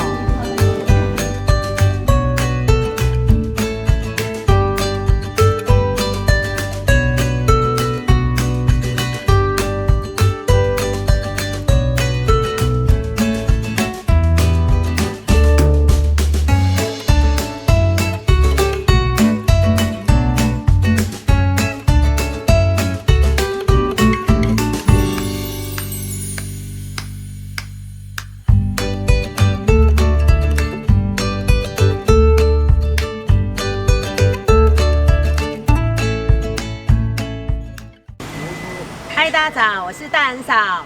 今天是我们在北海道的第5天。那在前3天啊，我们拍了一系列的不自驾游北海道。那从今天开始呢，我们有为期3天要自驾游北海道，因为北海道真的太大了哈，所以就是有一些地方真的要自己开车去，比较轻松也比较省时。好，那跟大家讲一下，租车需要具备哪些资料哈？因为我们就是选择在我们饭店旁边的这个 Toyota 租赁公司，好，马上来这边租，好，很幸运有租到我们适合我们开的车子，好，这是最小款的小款的这个 Toyota 的车子。好，那在日本租车啊，必须要具备的就是护照一定要带，还有台湾的驾照也要带，还有要台湾驾照的日文译本。好，不是国际驾照哦，日本它不承认国际驾照，它是要承认这个台湾驾照的日文译本。好，所以这个要在台湾监理站就先办好，我们带过来。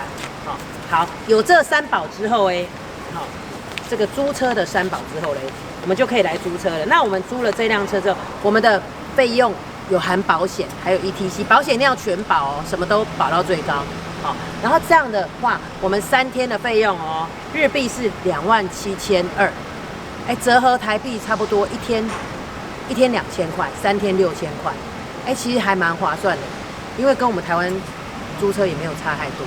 好，所以这一辆小白就是要陪伴我们这3天自驾游北海道。好，那我们现在就要展开我们自驾游北海道行程。好，那就跟着我们一起走 ，Go！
我们刚刚从札幌市中心开车开了将近1个小时的车程，来到了这里，有没有像世外桃源？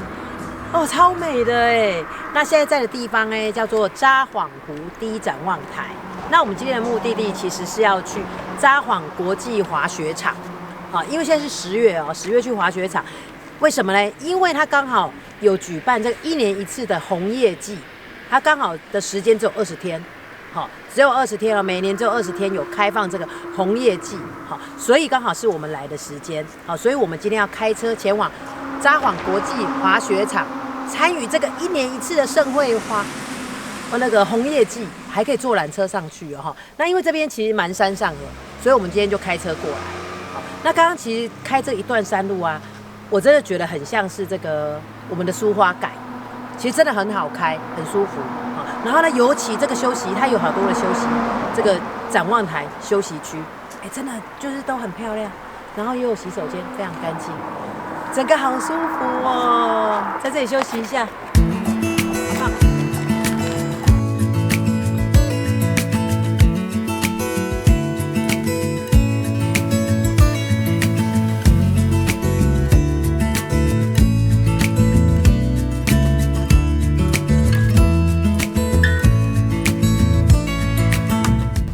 这里有看到这个详细的说明你看这边是立山溪，从这边过来，那这里可以很近距离看到这个很多的山岚，你看朝日山、小天狗山，还有天狗山、白景山。这里天狗山，你看有没有最长的这一片，就是天狗山。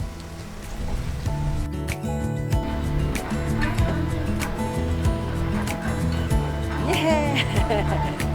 我们抵达札幌国际滑雪场了，哇！你看这里就是滑雪场现在不是滑雪季，也可以来滑雪场，因为来看红叶季。山上空气好棒。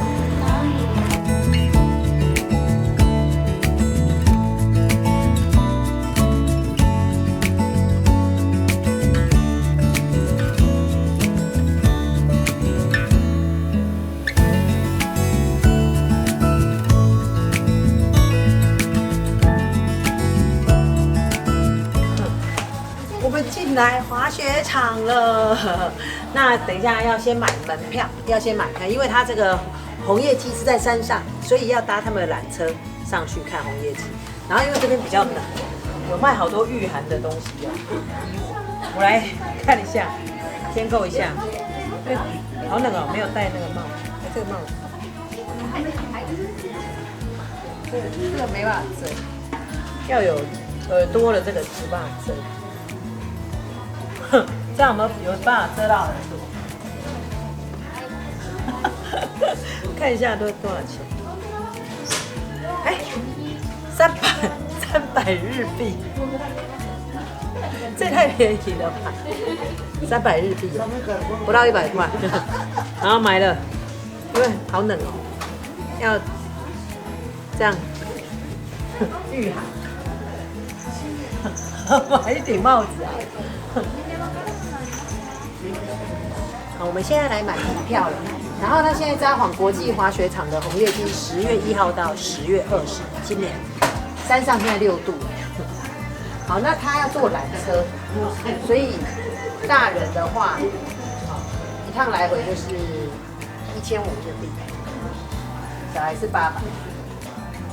65岁以上比较便宜，难怪前面好像他们拿证件给他。好，那11月22之后啊，他们滑雪场就开放，就开始都是滑雪。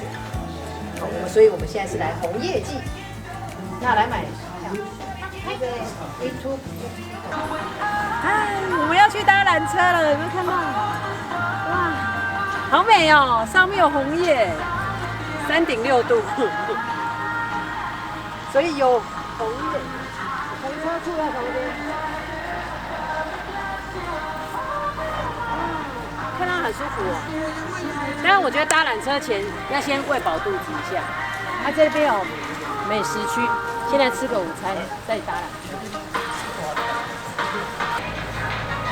哎，这里还有一个这个可以拍照的地方。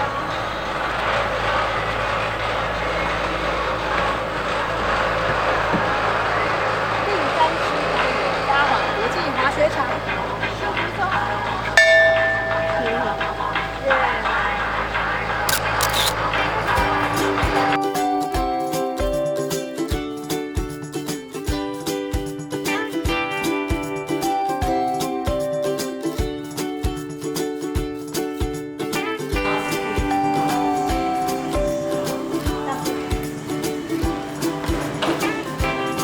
来了，先吃个午餐，还是猪排香炸。好，介绍一下我们今天中午的午餐。我们在滑雪场这边餐饮部先吃一下，它这个是最新登场的炸猪排咖喱，最新的。然后这是红叶季限定的牛肉咖喱，但是呢有一点辣，不用快。OK。开吃我们的午餐，先吃午餐，吃了再上。看一下这个咖喱，牛肉咖喱，红叶季限定。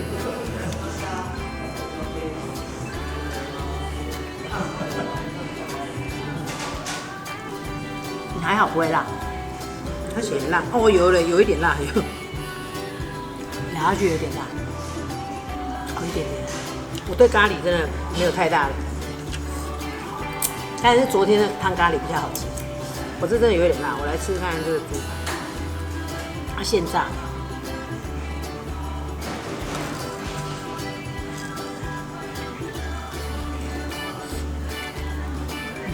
都还 OK， 这个价钱是非常贵，两个。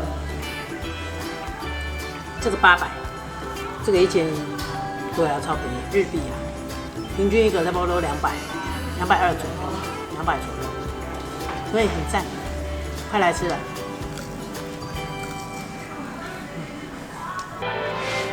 吃饱了，我们要来搭缆车了，走，入口乘车处。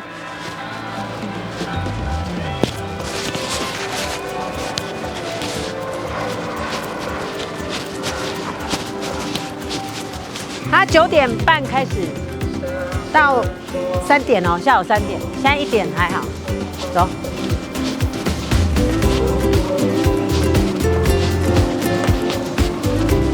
游客入口，要来搭缆车了，走。好，Thank you。山上又有冰淇淋可以吃了。OK，Thank you。上来了，哦。ありがとう。哇，上来了，超兴奋的。它这个很高哎，我刚从下面看，它的缆车很高。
到了，上来山顶了，哇！这个缆车真的超赞的嘞，好高哦，它真的超高的，然后差不多时间有超过快15分钟哎，还蛮久的。可是那个风景超美的，红叶都变色了。然后走上去看。我们现在在的地方哎是定山溪高原，好了，这边有写定山溪高原，就是札幌国际滑雪场的最山顶。他说这里是6度，然后它有最佳的拍照地方，那边过去有一个鸟居，然后一边有一个雪屋。它这边哇都起雾了，真的都可以看到很多的红叶。哦，这里就是雪屋，然后这里就是鸟居，然后最佳哎，他还放那个手机架让大家拿这边拍哎，去看一下鸟居，因为现在后面是雾啦，如果没有雾，应该就会看到后面的景。它刚一下子雾就散了，然后一下子雾又起来了。好，我们先看这个好了，先去看雪屋好了，等它雾散了，看一下雪屋到底怎样。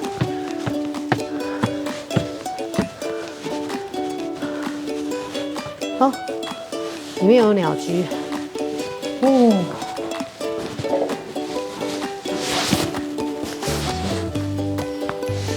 这是有一个鸟居，一个祈求平安的地方。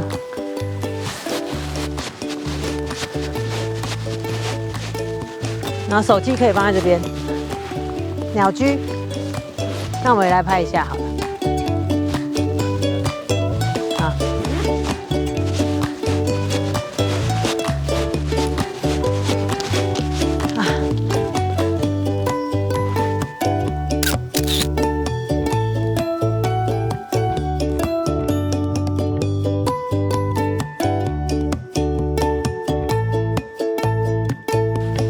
终于等到雾散了，雾散了，走，赶快下去走一下。哇，好清楚哦，这样。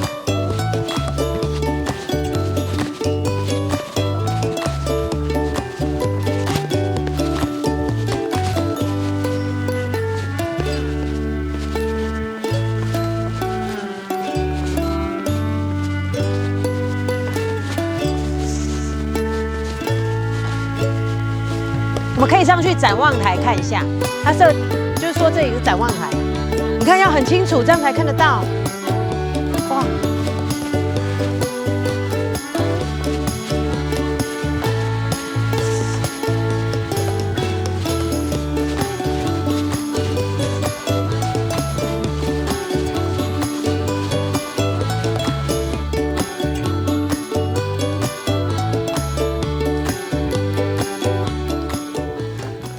好清楚哎，哎，那边是小樽运河哎，小樽港在那边哎，我们前2天在的地方，小樽水族馆，你好清楚哦。然后日本海，哇。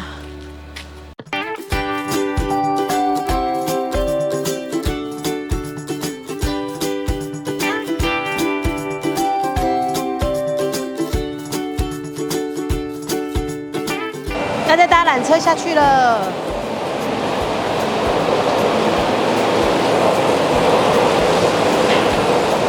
Thank you. Thank you.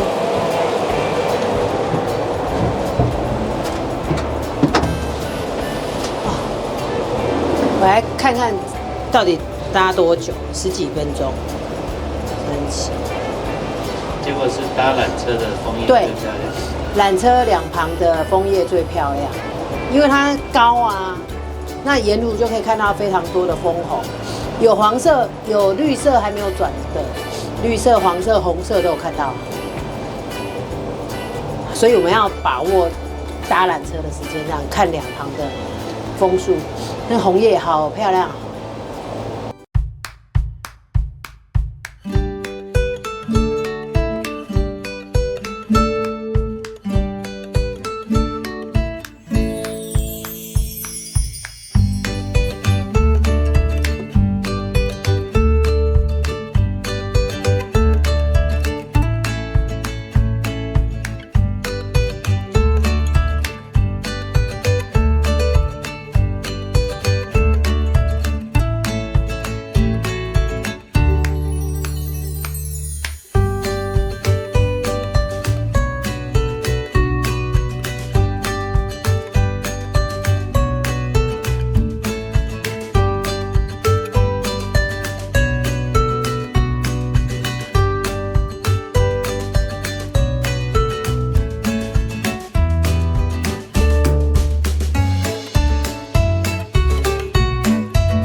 耶！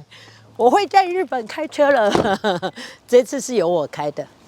好，刚刚我们从那个札幌国际滑雪场开了将近1个小时，到了早岩山，我们待会要搭缆车去看夜景。那我觉得在日本自驾，其实我觉得还蛮好开的，他们路况都很好。那唯一我觉得我最常犯的错误，就是因为那个雨刷跟那个叫什么方向灯跟我们是不同边，所以我都一直把雨刷刷成方向灯，一直切换错误。那其他的我觉得都还有一定要靠左，我们要走左边车道，就这样，转弯处就口诀，左边，这样就 OK 了。好，那穿个外套，我们要上去看夜景了。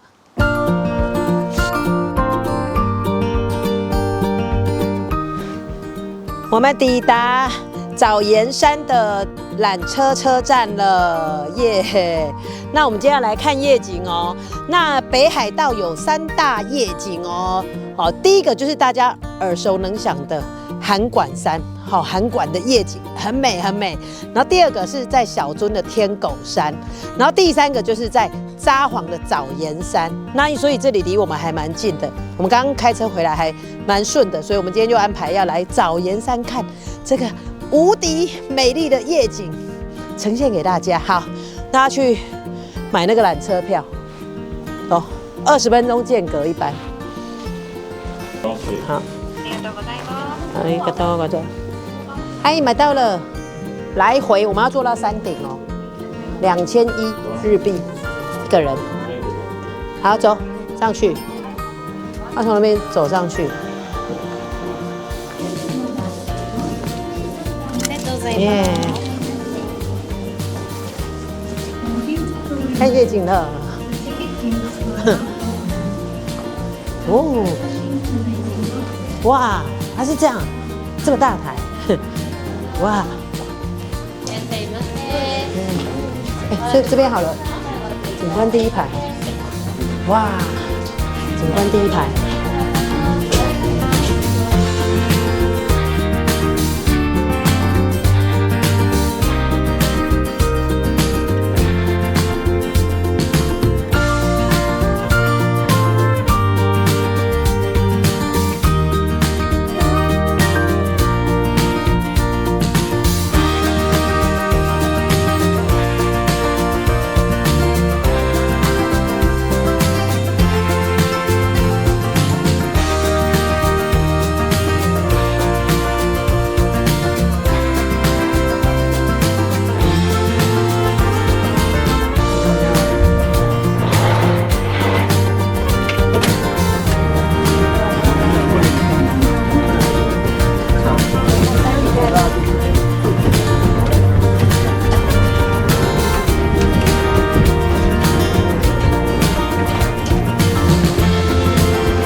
上来了，5分钟，5分钟就上来了，上来了，上来了。那上来之后，我们要再上去，因为我买的是山顶的票，可以追山顶。这里标高531，所以刚刚是中继站，刚刚这边，然后会再上去。哦，会分2。哦，两辆嘞，分2辆。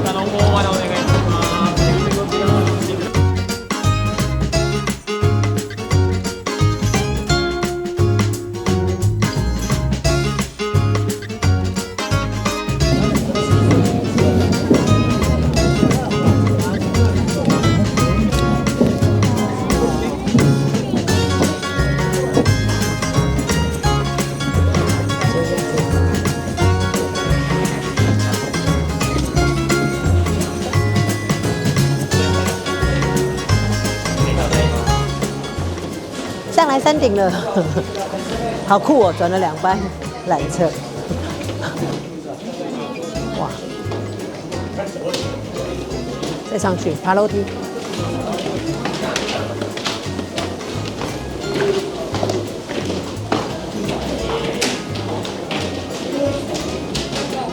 上去展望台，最上面展望台。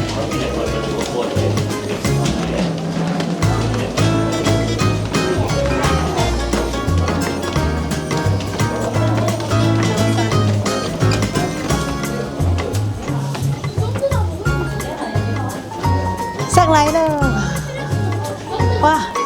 顶楼展望台，大家已经在瞧位置了。哇，今天天气很好哎，你看夕阳，夕阳，先看夕阳。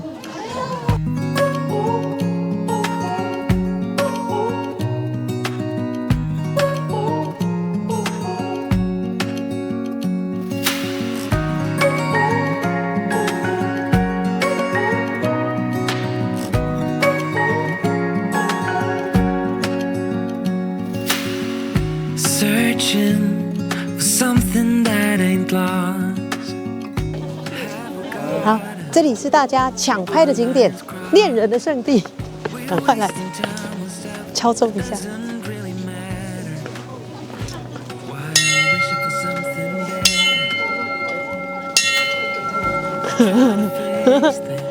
我在找盐山，耶。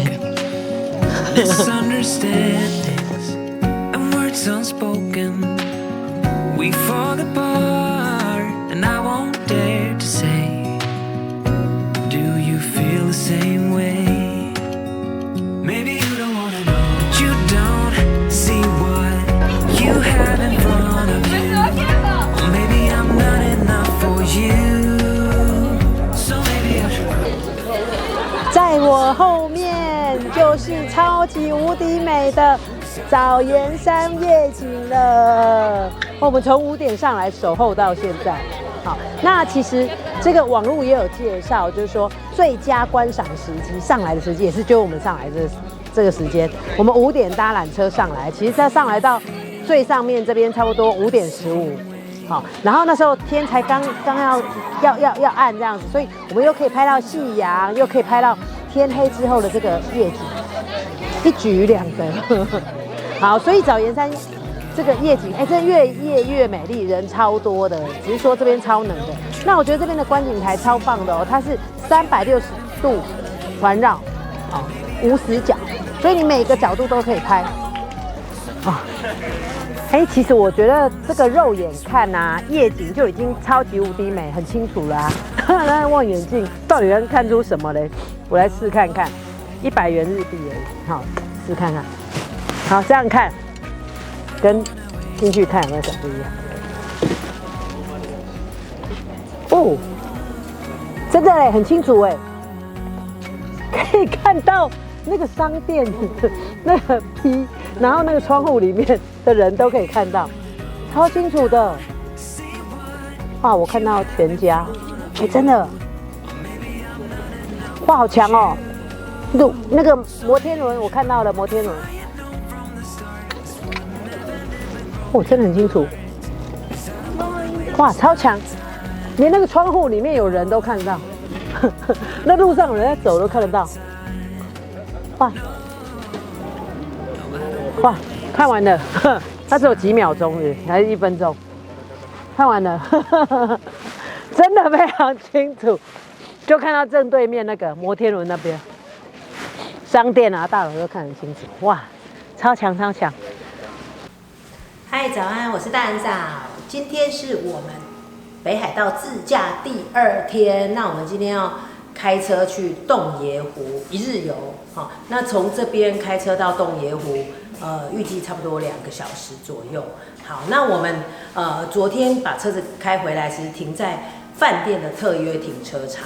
好，我们住的这一家香铁弗雷萨宴，它有特约停车场，是在饭店的后面哈。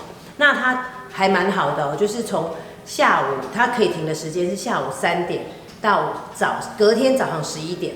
好，它只会收1500。好，这是那个停车场的停车券。好，然后我们早上先付给饭店就是1500，就换成这一张黄卡。好，等一下就这样付出去就可以了。好，就是只要1500。好，那其实根本我算一算，其实我们没有花到钱，因为我们住这家香铁弗雷萨宴，等到我们 check out 的时候，一天有给我们500块，所以我们住7个晚上，我们会有3500。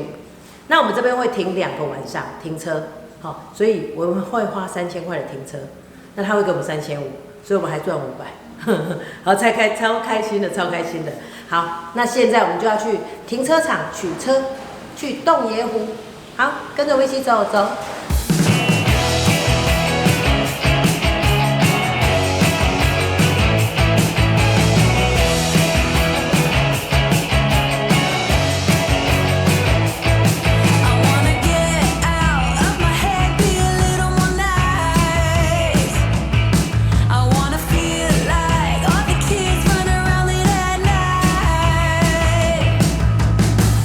Then you and me would be such a perfect couple.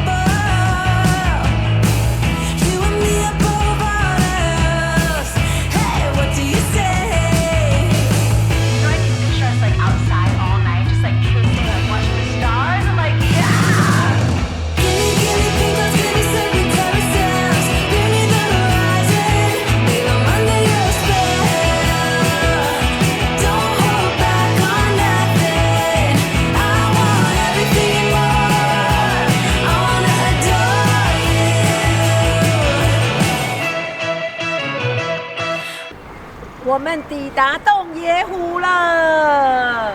哇，我们刚刚从札幌开了差不多2个小时，来到了洞爷湖。第一站先来这里，洞爷湖展望台。那这边就是可以很近距离的看到整个很美的洞爷湖哦。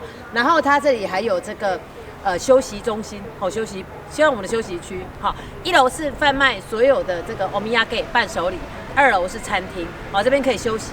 还有这一个点啊，很特别的是，这边可以搭直升机游洞爷湖。哎，我是常常电视上有看到有搭直升机游洞爷湖，我待会去带大家去看一下。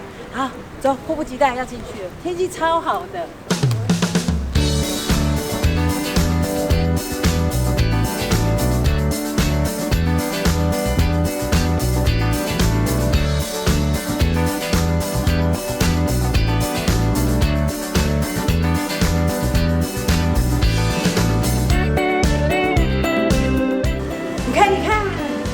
1楼贩卖部哎，从窗户看出去就可以看到那么美丽的景。好，赶快走出去，听到直升机的声音了。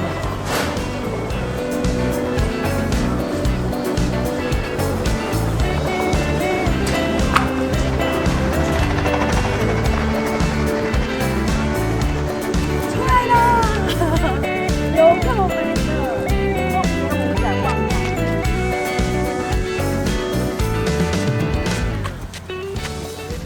哇，开那么久了车来到这里真是超值得的。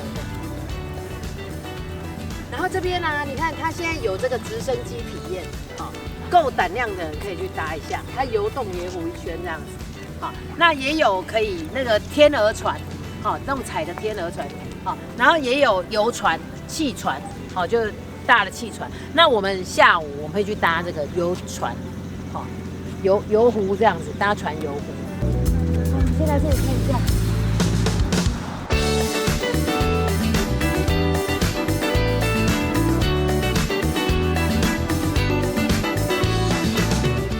好，我们现在的位置是在洞爷湖西展望台，这边看过去啊，我们是它的西边那边哈。然后它这边有说明有介绍哦，这个洞爷湖啊是11万年前火山喷发而形成的火山口湖。这个湖火山喷发形成的湖，11万年前哦。那在湖的中央这个岛中岛很大，最大的这个岛，它距离现在是45000年前，它自然形成了一个岛。哇，真的有够年代有够久远啊！那旁边这边都有一些山，也有活火山，好，都有活火山，你看它都可以看得到。好，来洞爷湖这边啊，有一个非常特别的体验啊，就是搭直升机可以游洞爷湖。可是这个真的有安全起见，就是你觉得你够胆量的话，就可以来挑战一下哈。我们刚刚看它的费用，它一台直升机最多可以坐3个人，3个游客哈。那如果我们2个人的话，它就是2个人的费用哈。如果试飞就是3分钟而已，上去一下就下来，这样总共是1万块日币。好，那如果到中岛绕一下这样子，好，绕一下中岛这边，好，中间这个岛这样6分钟是2万块日币。那如果远一点，到有珠山这样也是绕1圈，9分钟就3万元日币。好，那如果你要全套的这样子，哇，整个看，好，绝佳的那个风景，好，12分钟就4万元，4万元日币，好，那折合台币差不多8800，一个人差不多4400，好，12分钟，好，如果有胆量的话，可以挑战一下。我没有那个胆量，所以我是介绍给大家。我们待会可以看一下，他等一下就回来了，他刚飞出去。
餐了。那我们在洞爷湖展望台这边的2楼，它这边有餐厅，好可以享用午餐。那记得哦，来这边的话，因为它这是自动的那个选餐，哦，投币式的选餐，它最晚时间是1点15分，我们刚好1点10分进来。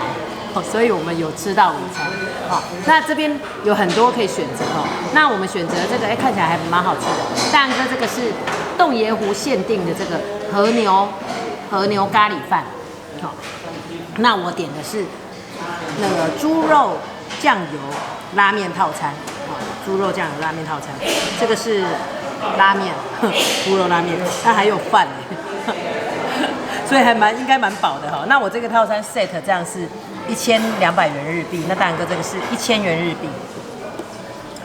好，我来看看。我刚跟他说不要太咸，你要问我要什么，有汤头可以选择味噌啊、酱油，其他我就说酱油。不错哎，不会太咸，汤头蛮好吃的，蛮好喝的。拉面，哇，因为已经1点多了，饿了。然后下午我们还要去洞爷湖那边，我们要搭船，要游洞爷湖，所以我们赶快吃一吃，把握时间，待会去搭船。啊，赶快来吃。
哇，刚好有船来了，好，我们要搭船的2个人是3200日币，一个人1600。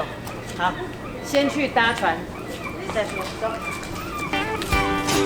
杨记号。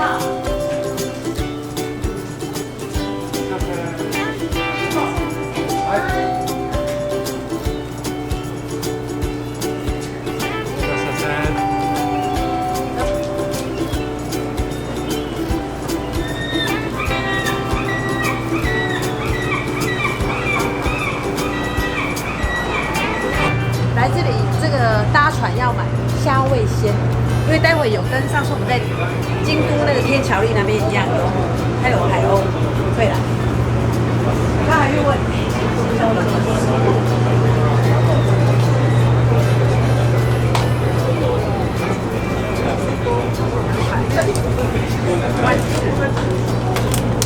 多这么大？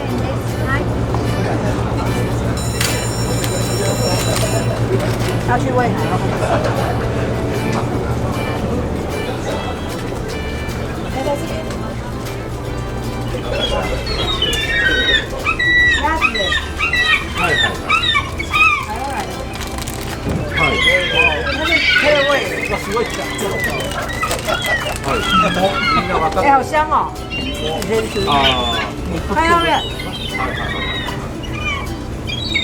来这边有海鸥。你看，他们在下面。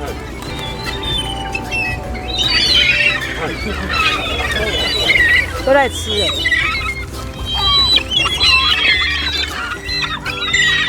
可以飘这里。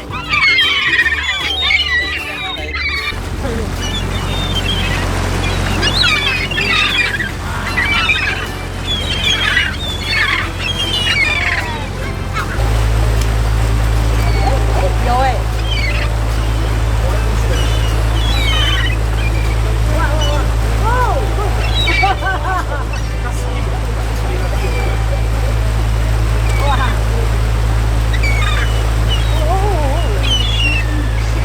有哎，有看到它哦，它就。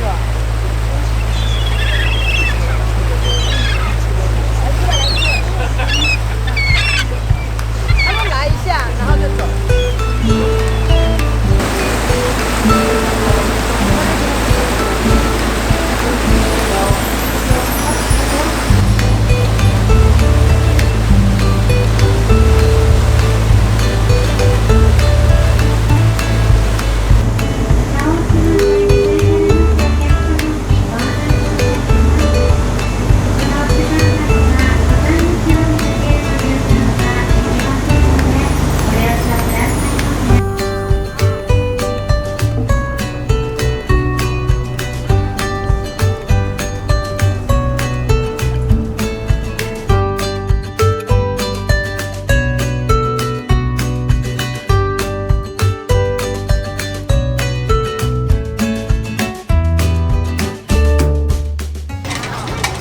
休息30分。はい、いってらっしゃいませ。哇，大岛，这是那个45000年前形成的这个岛啊，大岛，哇，要搭船才能来的哦，大岛。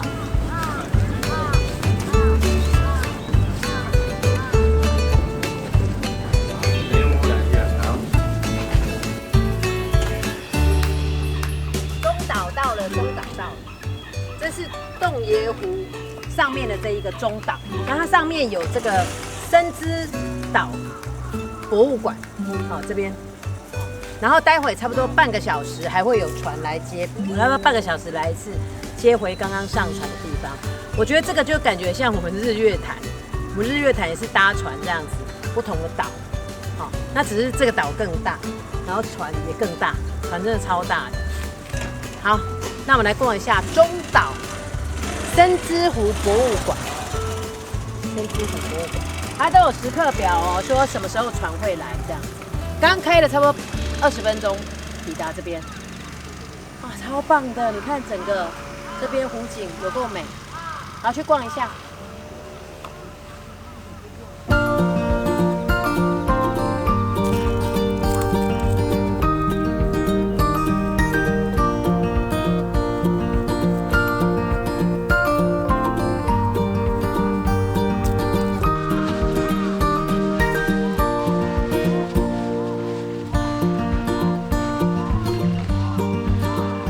哇，这个岛实在太美了，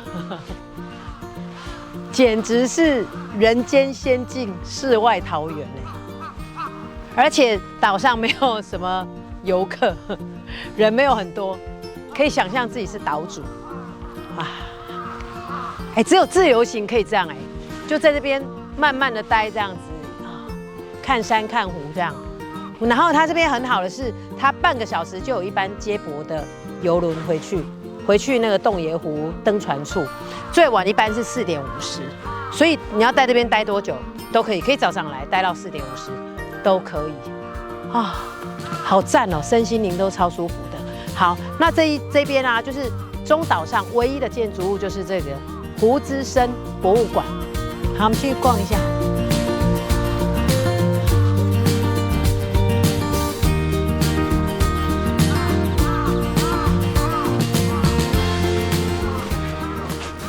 深之湖，胡资深啊，胡资深博物馆，它是，它那边也是贩卖部，最晚到4点。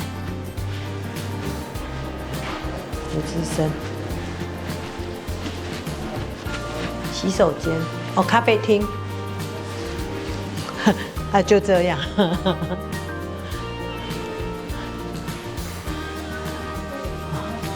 还有卖一些东西啊，小东西。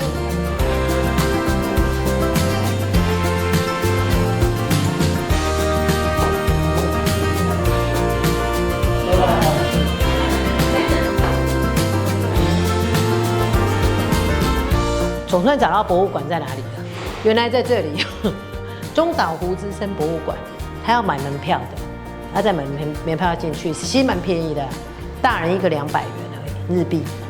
小孩100，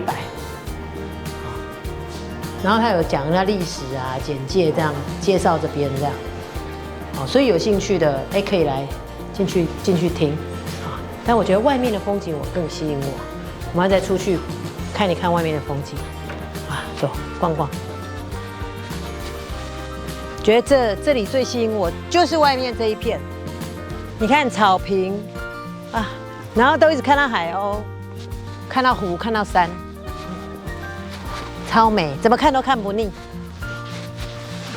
坐在这边看，它没有椅子可以坐。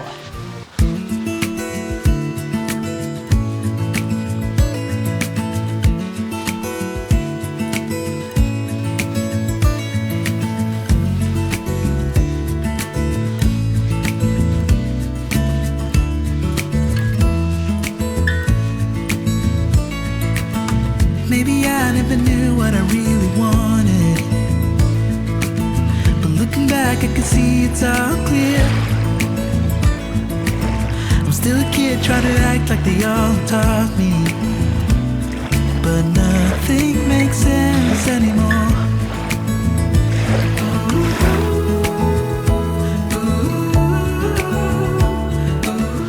我们的船来了，这艘船好像城堡城堡号，你看，感觉就像城堡。走，去登船，城堡来了。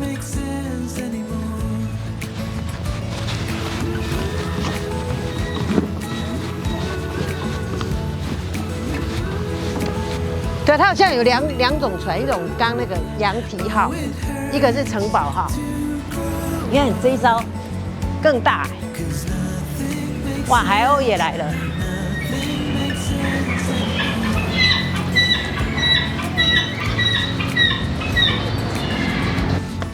城堡号来了，这一艘更大更豪华。对。星宇，我是坐那虎航。没有，我们搭星宇。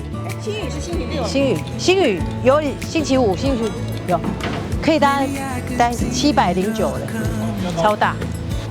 对，这比较高级耶！哇，你看一楼就很高级了，简直餐厅。哇，比较高级，上去了，上面。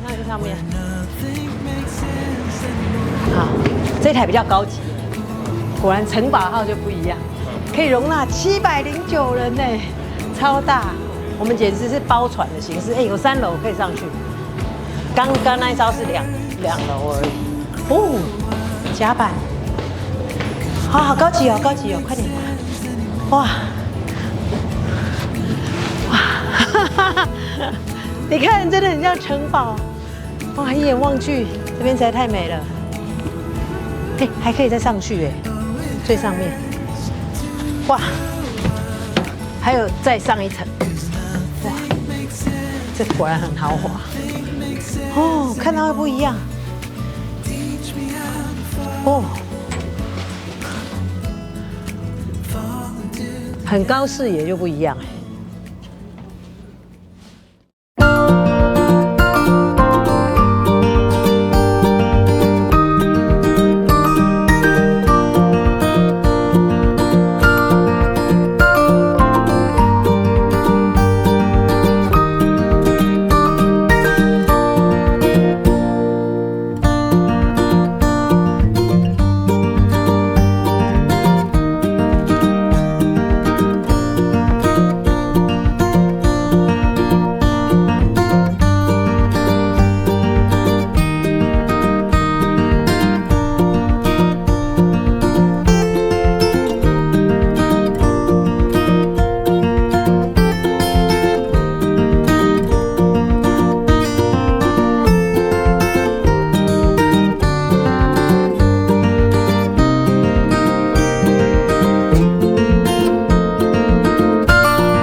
阿里嘎多，阿里嘎多。哇，我觉得这个汽船很推，很超值。你看，我们一个人那个船票1600日币，可折台币350几块。我们总共花钱的时间100分钟哎，搭船还有加上登那个中岛，总共1个小时又20分钟。哦，超划算，很赞 ，CP 值很高，超赞的。我觉得很推，哇，那个船很稳很大，然后 view 都很好，然后去那个中岛也超赞的，推，来一定要来搭这个汽船哦，洞爷湖汽船在这边。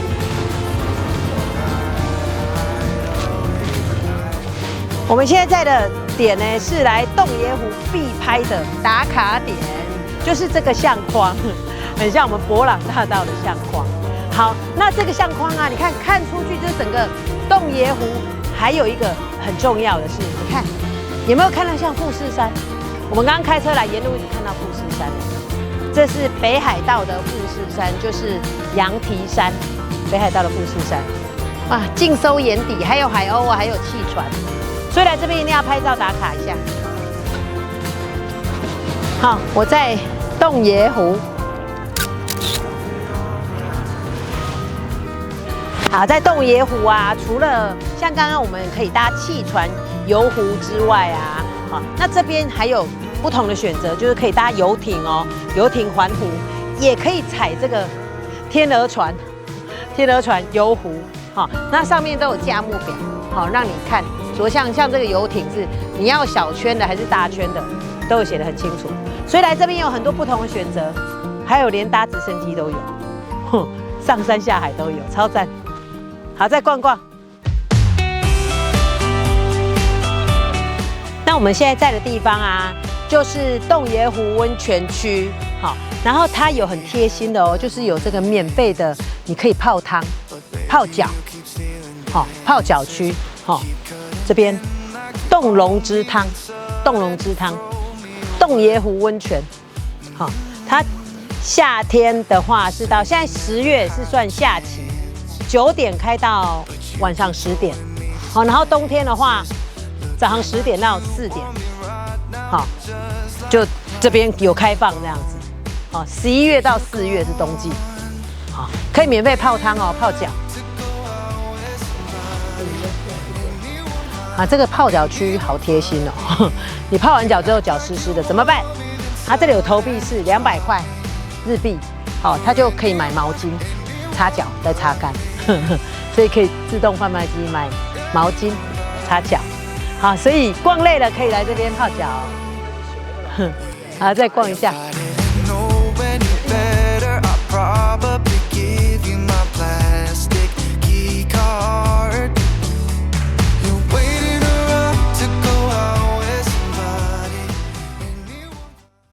好，大家早，我是大人嫂。今天是我们在北海道自驾行程的第3天。那我们现在要开车去织物湖啊。那织物湖有一个很特别的行程啊，哈，它就是又可以搭那个观光船体验。好，它船有一些地方是在下面哦，好，它是有底层的哦。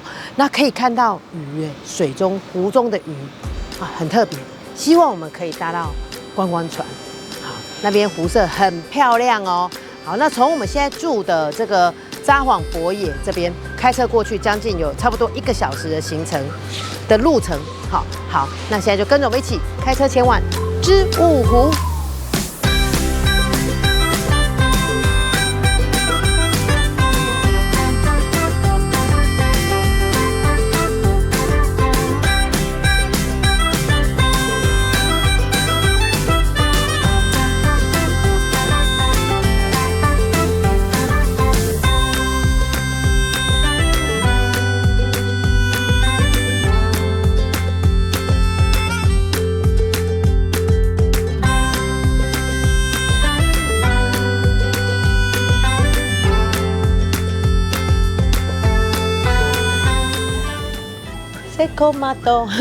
我们又来买咖啡了。那这一家超商啊 ，Sekomado 是北海道自有品牌哦，他们超商。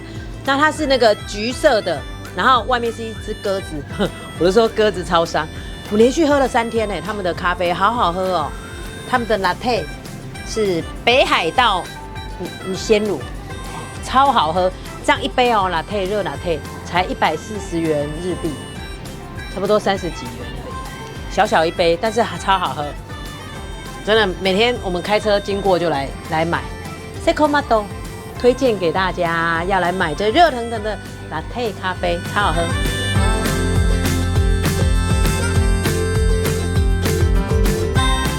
我们来逛一逛这个 Sekomado， 那他们有很多这个农产品，好，其实我昨天也有买青森苹果，超好吃的，还有香蕉也有买。你看他们的牛奶。比较多品牌耶，真的北海道牛乳，跟我们在那个 Seven 啊，还有 Longson 看到的，还有全家看到的比较不一样。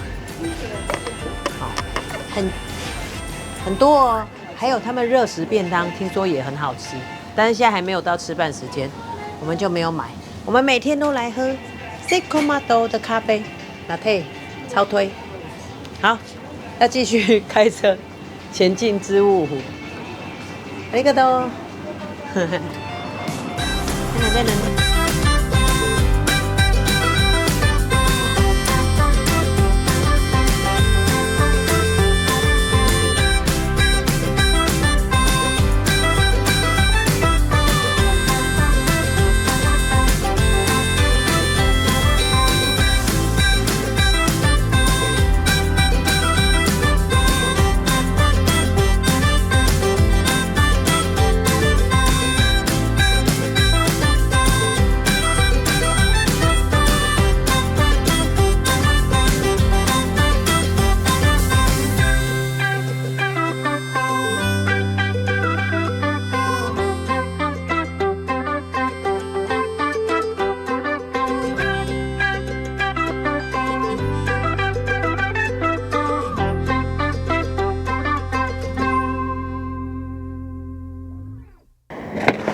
我们抵达织物湖了。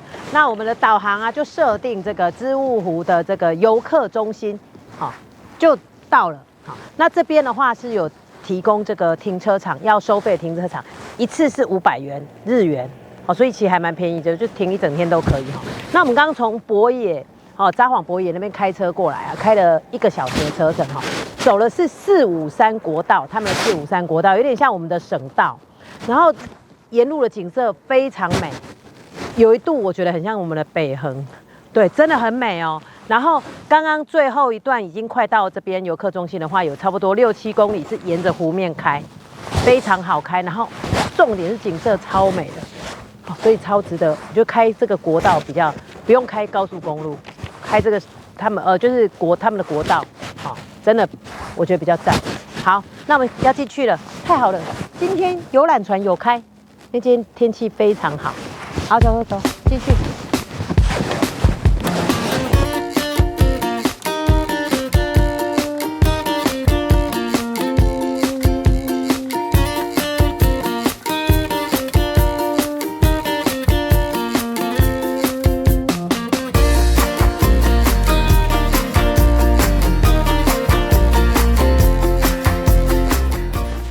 那我刚刚先去走了一圈这个织物湖，那我觉得这边对于台湾人来讲，当然名气没有洞爷湖那么大，但是我觉得这个织物湖真的很值得来。它跟洞爷湖不同的是，我觉得这边比较保留这个比较传统的一些，那你看它有一些建筑啊，一些店家，还有这边很像森林湖畔的感觉，它里面一大片森林然后到处都有那个木质的椅子可以坐啊，很舒服。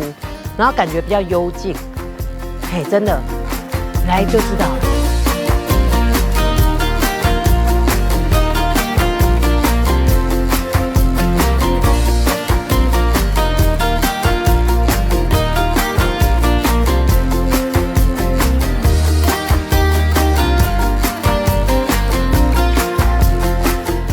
来，我们来看一下这个织物湖它的那个地图，你看它这中间，我们现在在的地方，这里是这个中央广场，这里就是一个很大型的公园，你就想到说这是公园，那公园旁边就有一个湖畔，后面整个都是湖畔。那我觉得说，我突然觉得跟洞爷湖很不一样的是，洞爷湖可能某部分是比较商业化，就有点像我们的那个礁溪温泉，它旁边就盖了很多大饭店啊，超豪华、超高级，当然那边也是非常漂亮，但是这边就比较淳朴。这边就都没有什么大饭店，这边比较乡下，那它比较淳朴，那一些店家，所以其实是2个是完全不一样的，都可以来，都来就有差别，我觉得这边，所以我们现在人在这里，现在在这边中央广场，那待会慢慢走到湖畔广场这边就是可以搭船的地方。我刚刚已经有先去预约12点20的票了，这边织物湖。然后这边还有一个铁桥，很值得拍的铁桥，3线铁桥，一大片森林，所以来这边就是看树、看海、看山都有。好，走，我们往前走。你看这一大片中央公园是不是很悠闲？就远处就看到有人席地而坐在这边野餐。你看全部都是森林呢，一大片公园在这边，超舒服的。这个阳光洒下来，在这边野餐其实真的蛮棒的。好，我们往前走。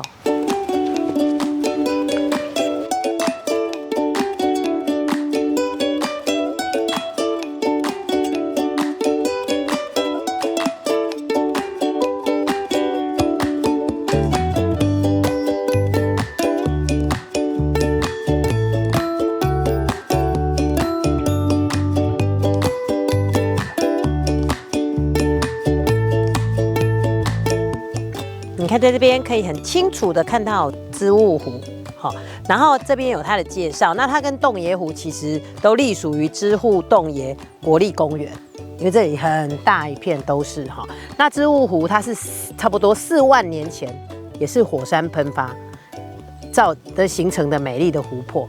那这边的特色，它最大的特色是因为它的水质非常好，透明度很高，那所以它连续11年有位居全日本第1甲级湖泊的水质第1名，就是还很神奇这边的湖泊。听说这边当地人都以这个湖泊就是很自豪，因为它水质非常干净，所以这个就是洞之湖不织物湖，织物湖，所以认识一下。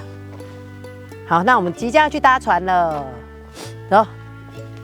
我刚刚有来拿了号码牌了，这是预约单，不是传票。他说叫我12点10分来这里买票。我走。好，我们要来搭的这个观光船，就是在知雾湖这边非常有名的。好，然后它是票价一个人成人是2000日币。好，那它是要看天气哦，天气好它才会发船啊。今天刚好有天气还蛮好的，但是他有跟我说。因为下面的水质，它的特色就是你看，它下层可以看到下面，好，水底，好，也有看到鱼，好，因为这边的水质非常清澈，但是因为前几天有下雨，它只要下雨，下面会比较浑浊，所以他说，他就先跟我们讲说，鱼可能看到一点点，好，没关系，反正都来了，至少有发船，好，所以我们刚刚抽了号码牌，那现在要来买票了，而且都先给号码牌。你看这，这个都 OK， ありがとうございます。OK， 好，ありがとうございます。哦，来了，哇，要再来搭船了，观光船、游览船，走这样子这个平台啊。这里让我感觉到我们的日月潭也很像啊，你看，也是要走这样子啊，搭船，是不是很像？哎，也有天河船呢，它这边还有那个 SUP， 哦，还有独木舟，好像也有人在划独木舟。这边的水上就是活动还蛮多的。这个都。哎，谢谢，ありがとう。哦 ，OK，走，往下哦。走，往下。哎，我们平常搭的船都是要往上哎，你看这里超酷的，往下，哦，可以坐这边。哎，有鱼了，有鱼哎，好多哦，很清澈啊，你看，简直是水族馆，哇，满的鱼，真的鱼，你看，哇，好多哦，所以这里水质真的超好的，你看那么多鱼，哇。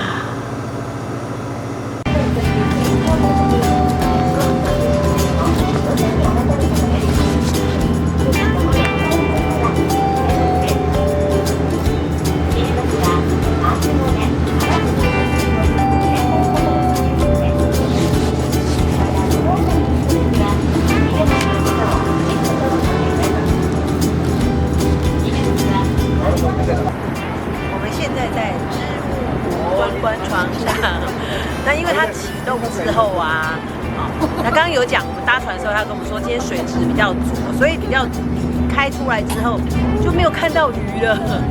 刚刚是比较上岸的时候，那边水很清澈，就看到鱼。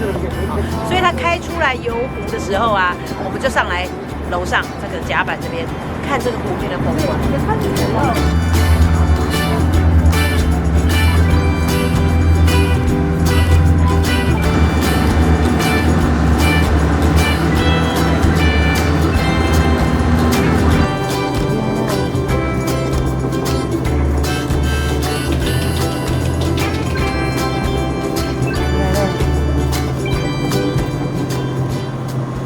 鱼来了，我们到岸了，到了岸就看到鱼了，哇，好多鱼都跑过来，哇，鱼拜拜，我们要上去了，好，赞，上来了，ありがとう，什么事？上来了，我们体验完观光船了30分钟的行程。我觉得是蛮棒的，真的是下面真的可以看到很清楚的鱼。应该这边啊，因为比较靠这边比较浅，比较浅，然后水比较清澈，那个鱼都看得到。那湖中间那边，他说前几天下雨，水就比较浊，就看不到。那看不到的时候，上来1楼这边看这个湖面的风光，觉得超棒的，很值得推。一个人2000块门票而已啊，日币，所以很划算。哇，好棒好棒，有搭到了。好，走，先去吃饭。好，我们要来吃午餐了。我们在这个织物湖这边看到，最热卖的就是这一家小吃。好，你看它是这个盐濑牧场直送的鲜奶哦。这个双麒麟等一下一定要来吃一下。那它有很多这个炸物，可以在这边点，然后在里面内用。那我们来吃这个好了，看起来就好好吃哦。cream 哦 cream 哦 OK OK， ありがとうございます。好，走，来吃来吃。来吃，要来吃午餐了。好，那我刚刚买了，跟大家讲一下，这个是烤扇贝，好，这一串是烤扇贝，然后这个嘞是 cheese 马铃薯糕 ，cheese 马铃薯糕 ，cheese 马铃薯糕，好，这个，然后啊，大人哥这个是和牛炸绞肉饼，黑毛和牛炸绞肉饼。好，那我的是这个扇贝奶油炸肉饼，扇贝奶油炸肉饼，这样才1650日币，300多块，哇，看起来好好吃哦。好，先来吃，先来吃一下，来，哇，你看这个烤扇贝，看起来就おいしい。我先吃哦。哦，好好吃哦，很 Q 很甜。它那个扇贝，它那种烤的，但是不会硬。哦，好好吃哦，好甜美哦。然后吃一下这个 cheese 马铃薯饼，来打开一下，里面是，哦，它已经活在里面了，cheese有加马铃薯，所以是会有cheese的感觉。我吃一下，软软的，好吃好吃，这个好吃。你看cheese包附在里面，啊，很像麻糬的感觉。那这个好吃哎，鲜甜的，这个好吃，好。那我的扇贝cheese肉饼，好厚，吃一下。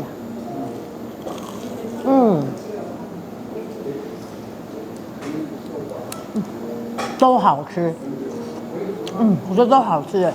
它外面酥酥的，里面很饱满，肉这样吃下来还蛮不错的。好，这一家实在太好吃了，我们忍不住又再去买了，因为刚刚大人哥的和牛被我吃到，我刚介绍了这个其实就是和牛肉饼，好，这个好，然后过来我忍不住又买了一个这个马铃薯饼，好，它就是我们的可乐饼，马铃薯，因为我们刚刚是买那个加 cheese 的，这是没有加 cheese 的。然后我刚刚在家买的时候，在外面遇到一团台湾团刚到。然后那个导游很极力推荐这一家，他说这一家什么都好吃，还有冰淇淋一定要吃，好，他们的冰淇淋大家再来吃。好，那我们现在赶快再来开吃 round two 。好，我们现在在的地方是织物湖的游客中心。那一进来之后，就有2只很巨大的这个棕熊在迎接大家。那这是真的棕熊哦，是被捕获的时候后来做成的标本。好，它这边有写。它的体重是320公斤，体长是2.3公尺，哇！不能碰它，可以拍照。好，那这游客中心还有卖一些伴手礼啊，还有一些织物的一些资讯，还有啊，他介绍它的水池，还有鱼都在那边。好，移动式的水族箱，在这边。好，那么逛一下，逛一下。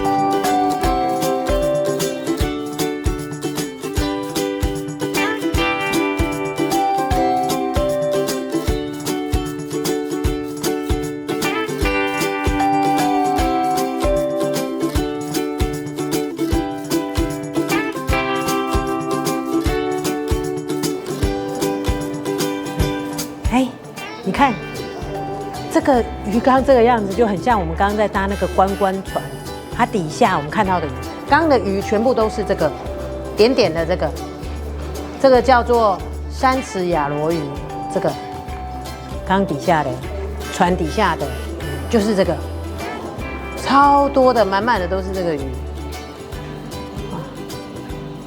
它这就讲说这边的水质很好，所以都有这个鱼类这边。我们现在去走织物湖，非常重要的地标就是这个3线铁桥，红色桥，有没有觉得它很熟悉？我刚第一眼就觉得很像西螺大桥，结果刚大人哥提醒我说啊，西螺大桥也是日本建的，没错，好熟悉哦。啊，铁桥，好，有这个铁桥。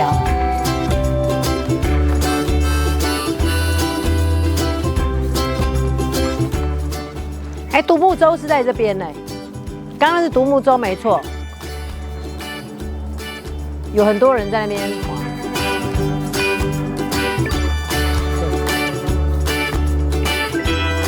哇。哇，这边什么都有，它还有这个快艇，也可以搭快艇。哇，好舒服哦！这路都很平哎，难怪我们刚遇到台湾来的旅客啊，那他们有带一个阿嬷是推轮椅的，都可以来这边玩，就都是平的。对，哇，从这个铁桥走下来啊。这有一条这个环湖步道，很舒服哦，可以沿着这个步道走。我们去走一下。现在刚好这是下午了，所以那个这个湖面都这样子嘞，闪亮闪亮，阳光洒下来，哦，跟早上的那个湖景又不一样。哇，这一段环湖步道其实短短的，但是很舒服哎。然后这个湖水真的超级清澈的，我沿路看这样子，真的都看到湖底下的那个石头，还有鱼，都看得到。然后你看这个湖，整个被群山包围，哇！又有天鹅船在那边，还有我们今天坐的这个观光船，还有那个独木舟都在这边，哇，好棒哦，超赞的。很舒服的地方，啊，好美哦！这里我觉得跟洞爷湖都很棒哎，这2个地方都一定要来，因为其实距离还蛮近的，不同的景。哇，难怪台湾人最爱来北海道。我这2天真的遇到，简直忘记是在日本，以为是在台湾，都遇到台湾人。嗨，买到了！我们又回来这里买这个 No.1， 他们第1名的这个岩濑牧场牛乳双麒麟耶！北海道双麒麟，每天都吃，狂吃啊！吃看看啊！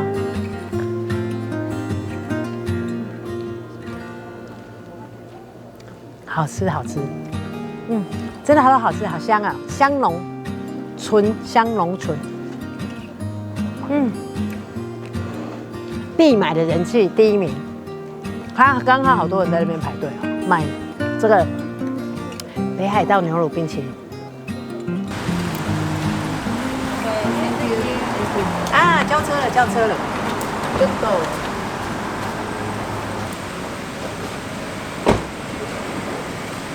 好了，来验收一下。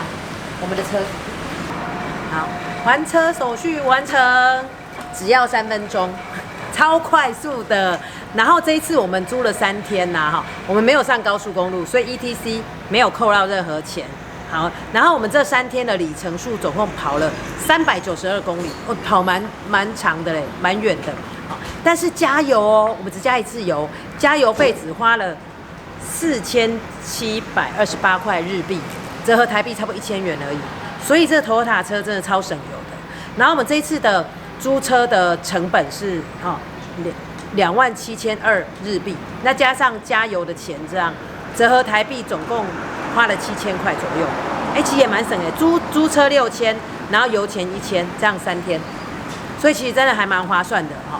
那我觉得说提醒大家，因为我们这次是直接在柜台，我们没有事先预约才租车，好。那如果你在台湾本来就决定要自驾的话，那记得都要登记，要有这个导航，要有中文设定导航、中文设定字，还有语音导航。